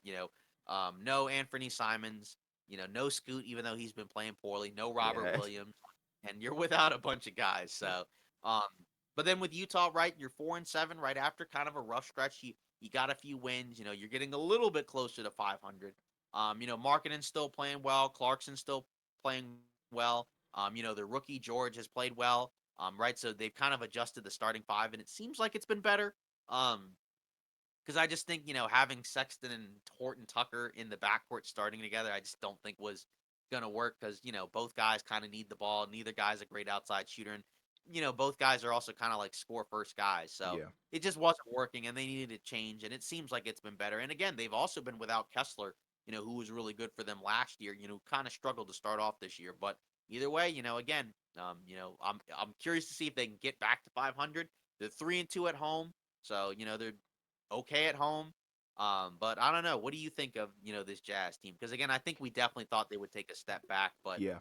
I don't know. It's been interesting the changes and adjustments they've had to make. Yeah, that's kind of the narrative that I've been seeing. The way that I would kind of spin it is, like you said, this is a year for adjustments and changes, and I think one adjustment that they should look into is maybe developing Keontae George into a true point guard because the guy can, dish the ball out. Can definitely get the assists. I think, the problem is just the IQ and the shot selection sometimes. But I think if they can hone in on that, I think they might have their point guard of the future. So that's something to look at. And then Markkinen kind of has just been balling on another level as well, low key under the radar. He's, 18th in points. He's averaging around 24 points. So the scoring is there for sure. So they have some pieces to contend, I think. They just need to round it out in the next couple of years, maybe even get a trade going because they're not going to attract any free agents. So I think they just got to continue to build through the trade and the draft. Um, so that's kind of the way that I'm feeling about them. But for this season, I think they just need to continue to change and adjust until they find something that gets them on a hot streak. Yeah, I mean, yeah, again, like I said, I thought they would take a step back, but there are some positives, I think. Yeah. But again, I think some of that starts with the adjustment and the rookies, or at the very least, George has played well. Hmm. We haven't seen, as much from some of the other guys they drafted. But overall, but I think most people felt that the best pick was George, and I think Oh, overall easily. yeah, and he was a guy that played well in summer league, played well in preseason. He seems like he's the real deal. Yeah, absolutely. Um, now moving on, into a couple other games, right? Pretty much closing it out, I guess, with the Grizzlies Lakers game. I mean, this one again, we've already talked about the Grizzlies, time and time again. They're not a good team, 2-9. Again, another semi scuffle, I guess, here between AD and Santi Aldama. So dumb. But yeah, it's just weird. It But really was regardless, Bane, like, who got in his face, and then 80's like, bro, what are you doing? You're like think 6'4". it was like I think two sets of double techs and then a tech assessed to Taylor Jenkins. So Yeah. kind of a weird vibe. I mean, again, it's been a struggle for Memphis, and I think it's been pretty frustrating for them. Again, Yeah. um, you know, you look at the numbers again; they didn't play well. I mean, Jaren Jackson Jr. was very bad. This was, I think, one of his worst, if not his worst performance. 3 for 16. 8 points. Couldn't really do anything. Yeah. Against Anthony Davis, who was the primary matchup. And again, I mean, like with the Grizzlies, they've continued to struggle. And again, without Ja, it's been really rough. They're 2-9. Um, and again, like he's still a little ways away from coming back, right? I think he's what about 15 or so, 14 games away. So, yeah, Yeah. I mean, you're still talking about like another month or so that you're going to have to kind of hold on. And again, the injuries keep piling up, right? Marcus Smart got hurt in this game. I believe Luke Kennard got hurt in this game as well. And I mean, I don't know if they're going to be out for a long time, but, this has been like just a nightmarish season for Memphis. I mean, in pretty much every sense of the word. Yeah, I don't even know what to say about Memphis except for they just probably need to throw in the towel now because I think they're probably gonna be stuck at 2 wins until Ja comes back. I'm kidding, no, they won't. They won't be stuck at two. I think they'll probably get like around 5 or 6 maybe, but yeah, if that, I don't know. This team is so hard to gauge because I want to give them the benefit of the doubt because I feel like they do have some good pieces, especially in Right. Jaren Jackson Jr. And then Yeah. Desmond Bain, and then obviously Marcus Smart. It's just they can't fit it all, in one package. If that makes sense. The bench isn't crazy, and that's been a problem for them for a long time. Is they haven't really been the deepest of teams, but and then giving up Dylan Brooks, it just seems like such a weird team construction wise, and then just without Ja, it's probably just demoralizing. I will give the coach credit. It seems like he's passionate, seems like he's got the fire, Taylor Jenkins, but it's sometimes you can't even really motivate guys if you know that you're going into the game without your best player due to some, off the court antics. It's not like the guy's injured or anything like that. It's like all this could have been avoided, in my opinion. So I think that's probably what's hitting them. I think it's more of like a mental thing because it seems like they're playing. Some guys are playing, decent, and they do have monster nights sometimes, but they just can't get it done as a unit. Yeah, I mean, here's, the next stretch of games. I mean, pretty much until Ja comes back, right? You got the Spurs, the Celtics, the Rockets, the Suns, Minnesota, Utah, Dallas, Phoenix, um, Houston a couple times, Oklahoma City, New Yeah. Orleans. I mean, like a lot of these teams are like decent teams, so it's They like might only be at 2 wins. I think I was correct in my initial statement. I'm gonna go for that. I think they'll only be at 2 wins by the time Ja comes back. so that means they're gonna lose like the next like 15 games basically. That wouldn't surprise me. What's the largest losing streak in NBA history? Look, I might be like making this like the largest losing streak, but this is, I don't know. For me, I'm not like a crazy Memphis guy. Never have been, but I mean, after watching them play in person, even I'm just like baffled at the fact that they're this bad. I didn't think they were gonna be this bad to start the season, honestly, and I don't Because think I think anybody did. because I think we were concerned, Right. at the fact that like, hey, there's multiple. Once the Adams injury hit, we were really concerned because it's like That's you're their without problem. Adams, and so now you're kind of forced to go small. And they're like you said, they're no longer as deep as they used to because that was kind of a strength of their team. A couple seasons ago was they had a lot of guys they could turn to, and now Hmm. like a lot of those guys are either gone elsewhere, they're not playing well, or they're just hurt. So I Exactly. mean, there's No a lot of Brandon roughness. Clark. Jeez, bro. Yeah, exactly. So it seems like the longest losing streak. So there's two. So there's one which spanned 2 seasons with Philly. The two horrible tanking years. Okay. But technically the longest one in one season is Cleveland. That was the year after LeBron left, and Okay. they lost 26 straight. Okay. Then I think And then 15 Philly is also, doable. yeah, and then Philly also lost 26 straight. In 2014. Well, because how many games is Ja out? I think he's out 25, and so he's got like 11 more games. I think because they're 2-9. Or no, they have like he has like 14 more games because they're 2-9. That's 11 games. So I think he's got 14 games left to miss. Yeah, I think they probably get like three or four, two, three or Oh four. yeah. So I That's mean, rough, bro. yeah, yeah. I mean, again, like you kind of expected this because again, it's just like I mean, again, they're so shorthanded. It's small. I mean, again, like it just felt like a game where you just thought that, like, this was kind of, when we talk about like get right games, Yeah, like, like it feels like Memphis is kind of like this for a lot of teams, right? Because the Lakers have been very up and down, and then yeah. like this is kind of like one of those like get right performances, Sure, agreed. for a lot of these type of guys, right? You Yeah, know what I mean? So it's like, agreed. again, like we went back to the Lakers, right, where they've continued to do this starting five, right, where Reeves is off the bench and Reddish has been in there, and Great again, he's decision. played relatively well, which was just kind of a surprise to me because that was a signing that I was kind of very low on, I just because he remember. hadn't really worked out well for the most part, elsewhere. But again, he's taken advantage, especially with some of these guys out, right, like a Vanderbilt being out, um, and then say like a Gabe Vincent being out, right. You got to take advantage of these opportunities when you get them, and he's definitely been doing that. And Yeah, he should be, and you would think he'd continue to be a fixture in the rotation once those guys are back. yeah, Probably not as a starter, but regardless, I mean, like what he does, you could probably do it either way. You know what I yeah. mean? I think the best decision the Lakers have made all season has definitely been putting Austin Reeves on the bench, and that's not a knock on his talent or anything. I know, you feel obligated to start him just because you paid him, but the staple of his game Hasn't was worked. the staple of his game, was coming off the bench and hitting big moments and commanding that second unit alongside, guys like Rui. So I think, going back to the bread and butter that works is the best thing for this team. And you also do want to give Russell a chance because I think D'Lo, has what it takes to be a starting caliber point guard. It's just a matter of consistency. And I think, if there's a less ball dominant, guard at the two, I think that gives him the best chance at, playing better alongside LeBron and AD. So I think, the Lakers are primed to have like a little comeback and maybe a little hot, spurt. But I also feel like this team has the potential to go cold sometimes. So it wouldn't surprise It's me been if they go either way. Yeah, it's been up and down, and Yeah. it's kind of interesting when you look at a lot of the teams that we kind of thought would get off to good starts and play pretty well and be like kind of towards the top.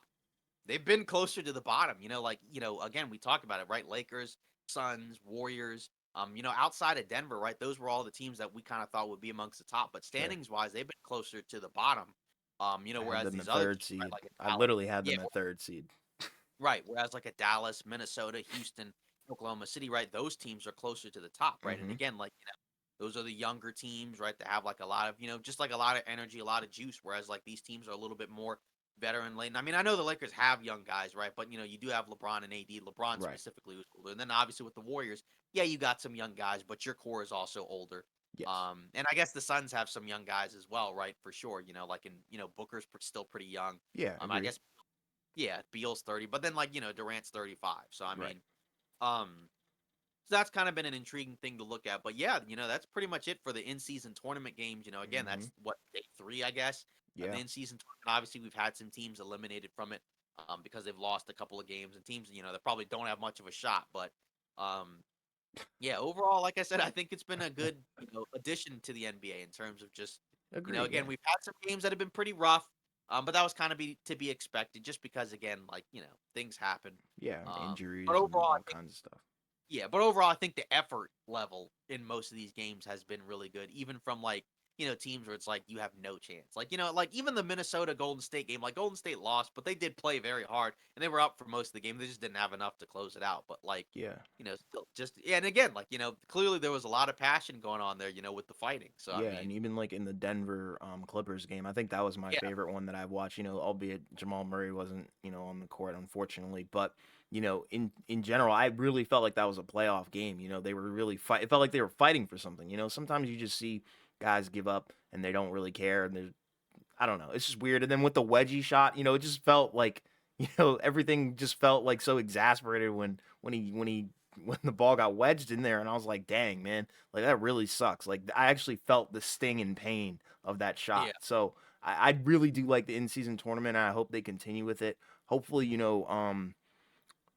I'm really looking forward to seeing the championship game. That's what will tell me, Yeah. everything that really matters. But and if that goes well, then hopefully they do continue this and maybe move it around from city to city. I don't know, who knows, but in general, I really like the entire concept of it, and I think it's played out beautifully so far. So now we're gonna have to talk about one of our favorite teams, the Joy. Chicago Bulls. So they've been in the news a lot, as of late. In terms of, obviously we know with the Bulls, things have not necessarily gone great. In the city of Chicago, the Windy City. Um, with again, as we kind of talked about, right? They just lost right at the end of the game, right? A Palo game winner.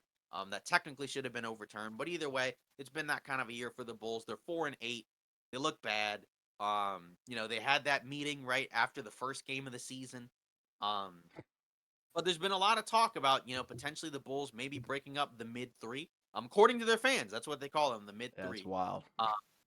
So um, it's kind of interesting, right? It seems like it's mainly been, Lavine that's been in a lot of rumors. But DeRozan has been in there as well. Not Vucevic, interestingly enough, but actually Alex Caruso.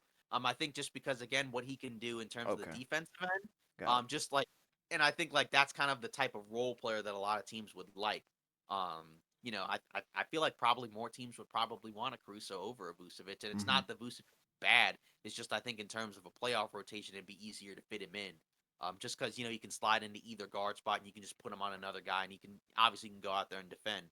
Hmm. Um, so I guess we'll kind of start with it. Do you feel like that you trade all three of those guys, or do you think like that maybe you try to move one of them, see which one has the highest demand, and then kind of just go from there? Maybe keep a couple other guys, or what do you think? Like, or do you think you should just get rid of all of them, just completely blow it up, nuke it, and start it over? I would say start with Levine.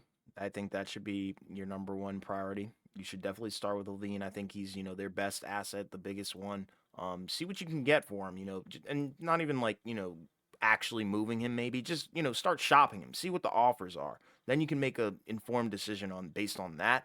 And then I would probably say look to DeRozan because I think DeRozan probably wouldn't attract as many suitors just because of the age and the wear and tear. But then Lavine, it's like guys are always looking at numbers and stats. And, we know that he's, one of those guys that can put up, 30 easily in the blink of an eye. So I think Zach Lavine will probably attract more suitors, and that's probably what you should go with. And he's your best asset. So you might as well try and see what you can get for him.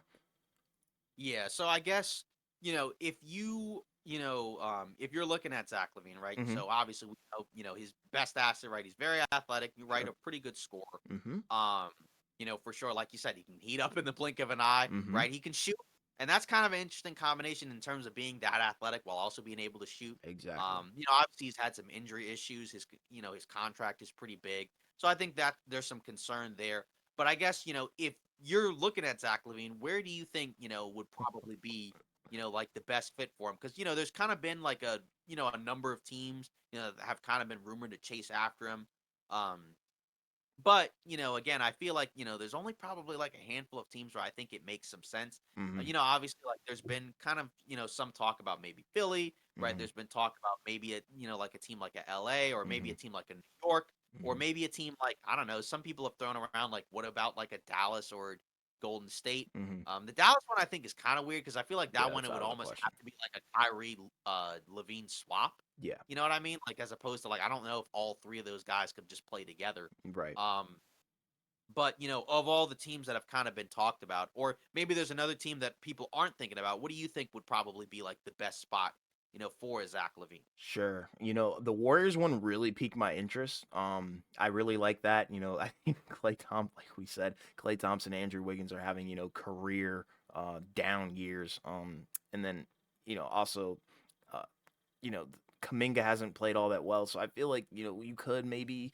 figure out a package. And I think, with the new front office, I think they're primed to figure out some sort of move because they've got to correct the ship and right it somehow. I know that they started with the Jordan Poole move, which hasn't seemed to be too great for either side, but that's besides the point. But one that I think is really interesting, and it's kind of odd that this is, happening as they've just gone on a great win streak, is Miami. I think it would be kind of interesting to see if Miami can bounce back. I know that we've said they've gotten over the Lillard thing, but I think, bringing in Levine would definitely be somebody um, who could maybe, even I guess dampen the blow, lessen the blow on losing out on Lillard and losing out on the offseason entirely because they weren't even able to get anybody else. But I think the question would be, is Levine that much of an upgrade over Tyler Hero? Because I feel like, Levine is just probably better athletically.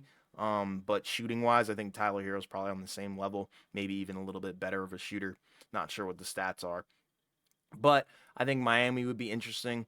And maybe even, a team like Toronto. I think Toronto could be intriguing as well. I know they're looking to not really, move on from Pascal Siakam, it seems like. Definitely have Scotty Barnes, OG Ananobi. I'm just not sure what on earth they would give up to get him, but I think I would like the fit. And then that's probably it for me. I do like all the other teams that were named as well, especially like looking through the rumors, like the Lakers. I think that one would be interesting. Like I said, Golden State, and I've even heard things about the Pacers, but I think the Sixers is probably one that everybody wants Yeah. Levine to go to, just because of the amount of assets that they have. I think they're probably Right. the most likely to make an offer, and I think they shouldn't like shy away from that just because of their record. I think just because they're winning right now, they need to move those assets because there's no reason to really sit on them, especially if you're that good. I'd say just ship out all the assets and the guys that you don't really need to play, but don't kill your depth obviously for one player in Zach Levine because I know a lot of people are not Zach Levine guys. Like they really hate him. A lot of people are really not high on his game at all, but I'm more on the believer side of things, and I think he can thrive in a different system. I think Chicago's just not the place for him. I think wherever he goes, right, it would need to be a team where he's, not the number one, option, Precisely. And I think like most of those teams he wouldn't be. It'd be Right. like, because even like, a lot of the teams that we mentioned, it wouldn't even really be a co-star. He'd be like a clear number two. You know what I mean? Like say in Exactly. Philly, he'd be a clear number two, or even in a Miami, he'd be a clear number two, behind like a Right. Jimmy Butler. Right. Um, or like Golden State, right? Same thing. LA, same thing. Yeah. So, I mean, again, I think because of his offensive skill set, there's a lot of teams he could fit in well. I mean, yeah, sometimes he'll take some crazy shots, which is going to happen when you have a guy who's a scorer. Um, I'd be interested to see, like, if he's like, in a different role, Mm. could you see something like a Wiggins where he taps into like a little bit more defense? Maybe Ooh, because that would I be think interesting.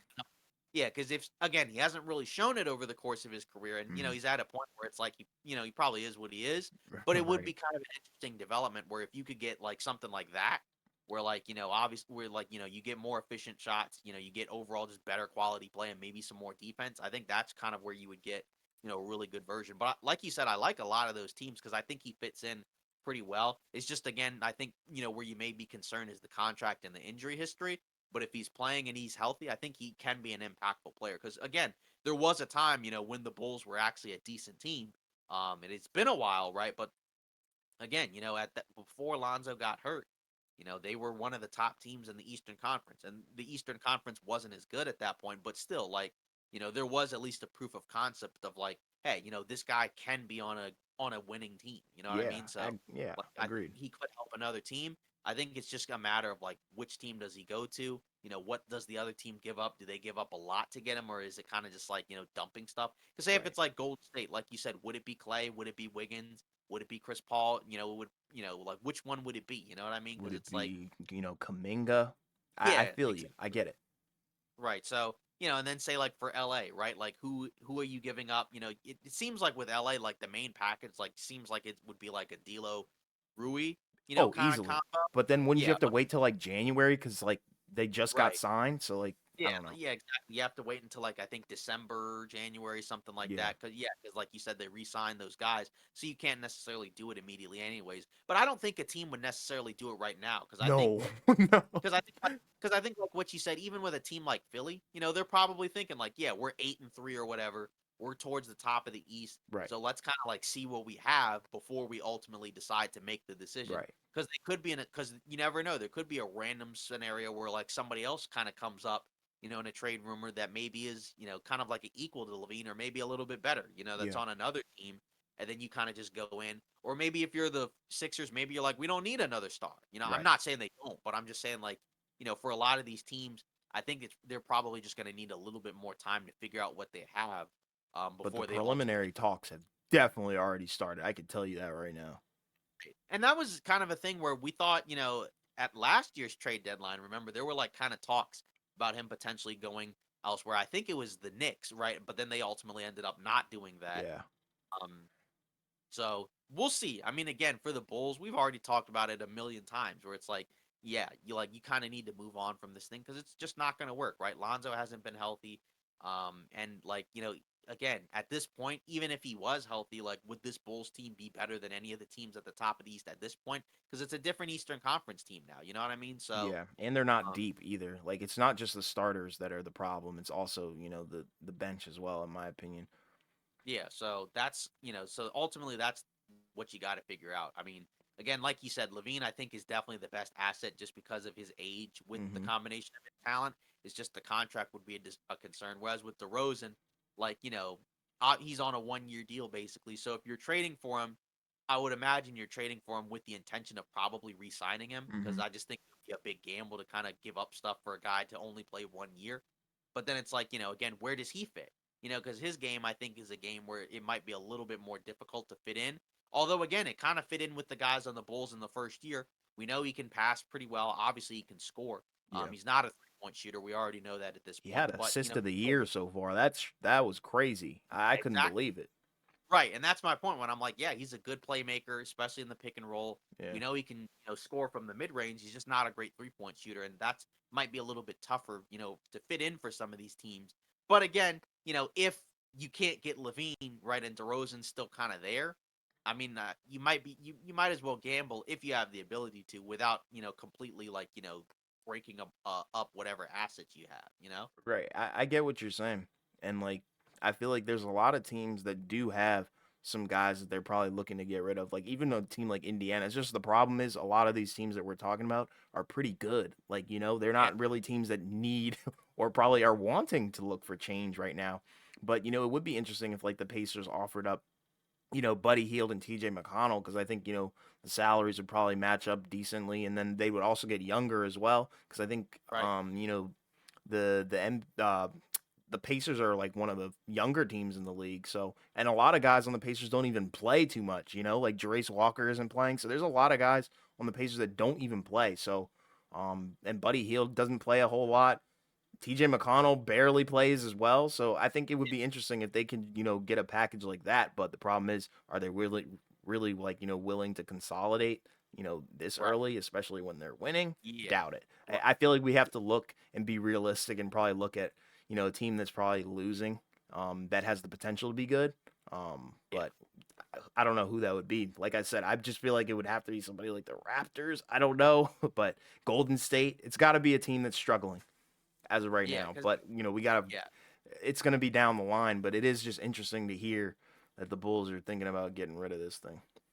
Right, because like you said with the Pacers, like, do they want to do that right now? Because again, they've been Right. good, and like they have a number of guys who aren't even playing, that could probably help out some other teams. But are they ready, to kind of make that move now? Because again, you're playing well. You may not necessarily want to, make anything, tangible yet. Right. But you also know probably the team as currently constructed probably isn't going to go far.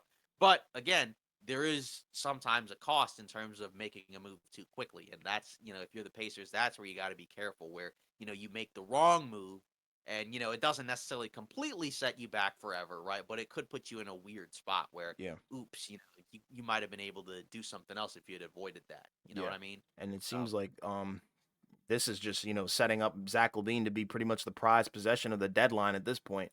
So right. this is interesting to me, and I think the Bulls. I think this is the right decision.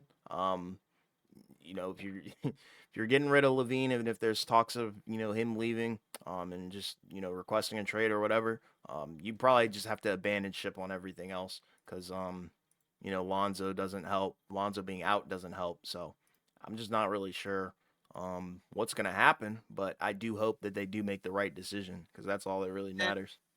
and then DeRozan and Caruso, where do you think about, the Mm, fits for those guys? Like, where do you think those guys would probably fit in? Well, it doesn't yeah, have to be them packaged together, but, I'm just, because those are the other two guys that have been mentioned so much. yeah, What do you think, of those guys in terms of where they should go? Because I think, like, yeah, for Caruso, it could probably just be any playoff team that's looking for, yeah. more perimeter defense. I was But thinking I feel like with Dallas. DeRozan, yeah, exactly. But I think with DeRozan, it may be a little bit more specific. Yeah. But, I mean, what are you thinking? Well, like for Caruso, I can just name off like about like a couple of teams, but I would really be interested in a Lakers reunion. That would be amazing. And then I would also be interested in Dallas as well because I think they can always improve on the defensive end, especially coming off the bench, especially guards and being on that perimeter. I think that's something that they're just still lacking in a little bit, but nothing too crazy. And then DeRozan, I'm not even sure where the heck he would go. Like you were saying, based on his contract, he has 1 year left. So is he really going to re-sign back to some place where they probably just dump him off to? Not sure. Maybe they just keep him. It wouldn't Yeah. surprise me if they really just keep him. Yeah, just let it expire and then maybe either re-sign him or do like I don't know something. Yeah, something like that. Because I'm just trying to think of who on earth would really be a buyer for DeRozan. Um, Right. and because it's like I'm not sure what teams. I don't know what the rumor is for DeRozan, or what teams are interested in him. Um, but Yeah, they haven't maybe really been in. maybe like Miami.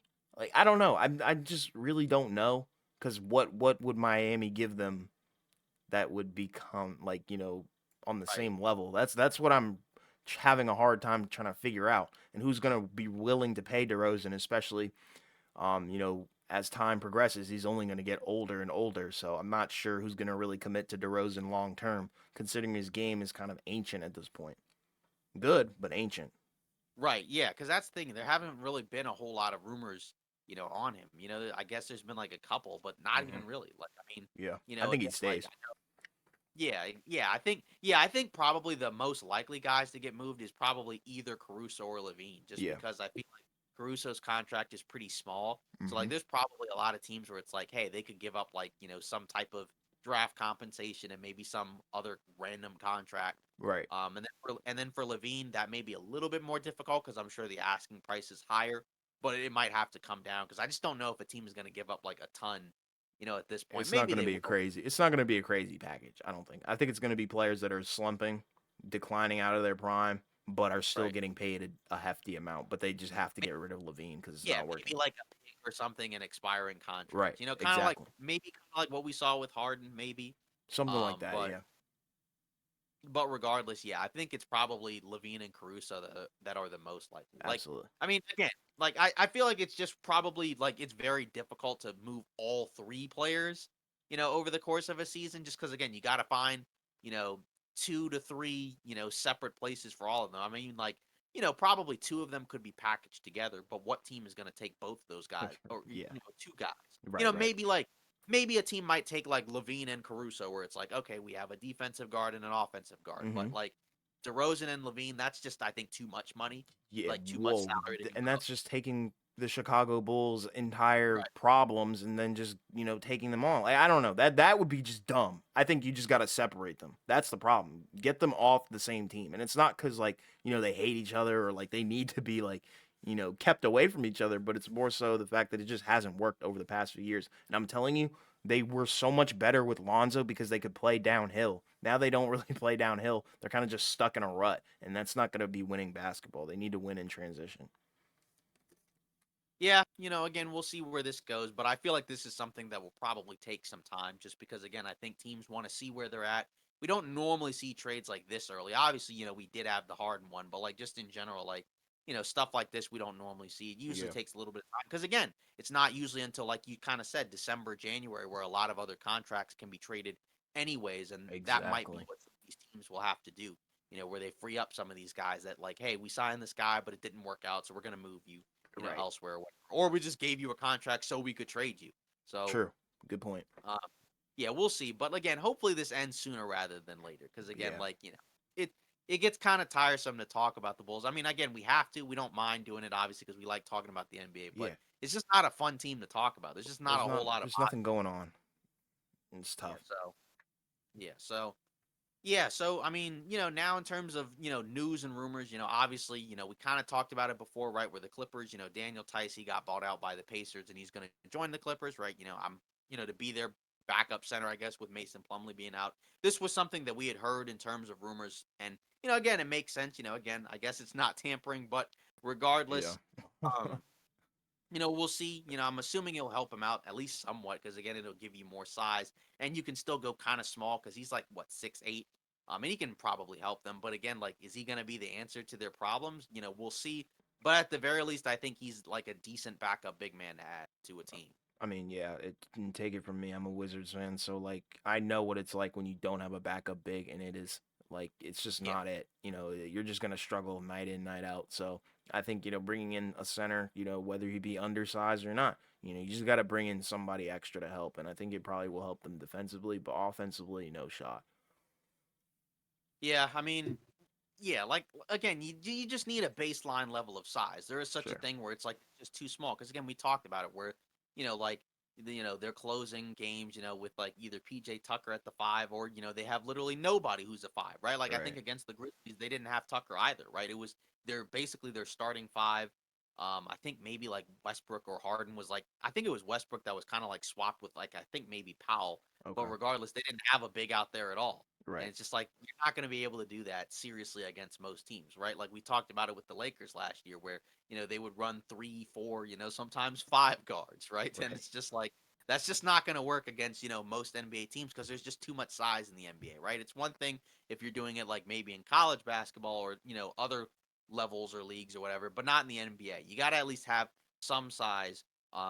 Even if it's again like he's not super tall for a center, but I mean he's bigger than and more physical than any of the guys that they have right now, other than Zubac. And he Right. does the actual things that a center does. And that's the other part. It's not just about the height. It's also about the actual skill set and, in terms of like what you do on the floor. Because Yeah. you have to have, and that's the kind of one of the keys to playing small is that if you're going to play small, you still need somebody who can play the role of a traditional big. That's what we saw with the Warriors, with Draymond, where it's like, yeah, he's 6'6", but he can still play the role of a traditional center because he can guard bigger players, he can rebound, block shots, do all that. So, Right. again, I don't think Tice is that necessarily, No. but No. No. again, with Plumlee out, should probably at least help somewhat. Yeah, it'll alleviate some of the pain and pressure, and stop the bleeding pretty much on that end. Yeah. Next up with the Grizzlies, they have a cap exception, right? Disabled player exception, right? Obviously Adams is out for the year. Hmm. Um, so usually, I think you take half their salary or the mid-level exception, right? So Hmm. Adams make about 12.5 million.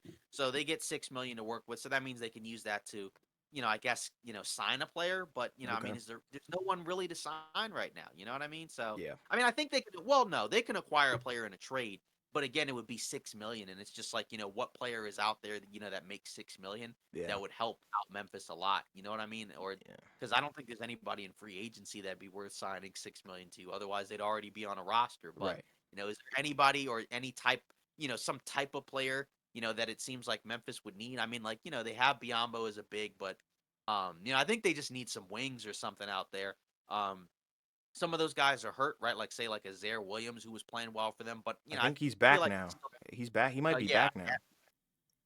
I don't think I saw him play against the Lakers, or if he did, he was just not very good. Okay. Or maybe he played, but I mean, so I could be wrong. But regardless, he can't be their only wing. You know what I Right. mean? Yeah, I get Hey, you. no, he is back. He all right. He's Yeah, back. he Yeah, he just was. didn't play crazy. That's all it Yeah, was. he was 4 for 16. Yeah, Okay, but like, so that's why I didn't remember. He played 26 minutes, but regardless, yeah, like Zaire Williams, David Roddy, that can't be your only options as yeah, you know yeah, what I and mean? that's Like, not even like disrespect. It's just like that's just no, not deep enough. right. Like that, yeah, like, and that's the thing, like, that's the type of player I think that they're gonna need, because again, like, it's pretty clear they miss Dylan Brooks, you know what I mean? Like, and again, like, they're missing a lot Simple as more than that. that. They have a ton of guys out, but that archetype of player, right, who can be like a defensive guy, but can also knock down shots from the outside. That's really what they're missing, because they just don't have enough like size on the floor, kind of like what we talked about with the Clippers. Because even a guy like a Jaren Jackson Jr., he's just not a center.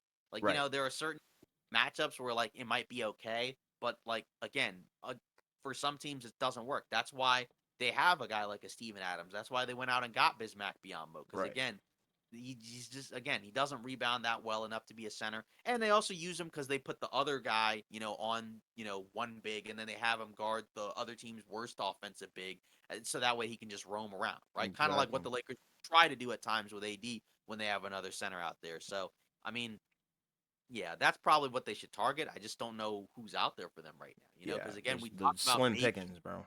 yeah, because before, before they acquired Biombo, we talked about maybe like a Robert Williams. Now you can't use the exception for that because he makes more than that. But of course, you can't get him because he's got a season-ending injury. So, Right. like you said, it's pretty slim out there in terms of the options. So I don't know what they do, but having an exception, even no matter the size of it, it does help at least somewhat because it gives you an Yeah. extra option to do something out there. Yeah, I mean it's a cushion, but I think the answer to all their problems is just gonna have to be to wait till Ja gets back. Simple as that. Because I think when he's back, I think they'll probably be better. It won't be crazy, I don't think we'll be looking at them as like a 5 seed or anything like that. But I think once he's back, people will feel a little bit better about Memphis. I mean, yeah, because again, like I'm not quite ready to give up on them necessarily yet. Like in the sense of like it doesn't look good. I think that they will be better, if they can get all their guys back. But it still feels like they need some more. You know what I mean? Like Agreed. I don't think, yeah, I don't think they have enough now, especially to make a deep playoff run. Because there's going to be certain teams where it's like it's just not going to work. Because Yeah. again, like I said, those guys cannot be your only options at the wings. And like you said, it's no disrespect. It's just again because like Isaiah Williams is probably okay off the bench, Hmm. and he did come off the bench. But again, like Desmond Bain basically right now is their small forward Yes. essentially on and like well, I guess Marcus Smart is kind of their small forward in a way, but like he's also a guard, so it's like that's just not going to work. You know what I mean? So Yeah, I get exactly what you're saying. well, that's pretty much it for today's episode of Off Ball Takes. Again, let us know your thoughts in the comments about, the in-season tournament, right? Of course, all the fighting, infighting, whatever you want to call it. Yeah. Um, of course, the Chicago Zach Lavine, Caruso, DeRozan rumors. Again, just let us know what you think. And again, don't forget to like, comment, and subscribe. We continue to appreciate, all the support, that we get, and we'll see you Monday.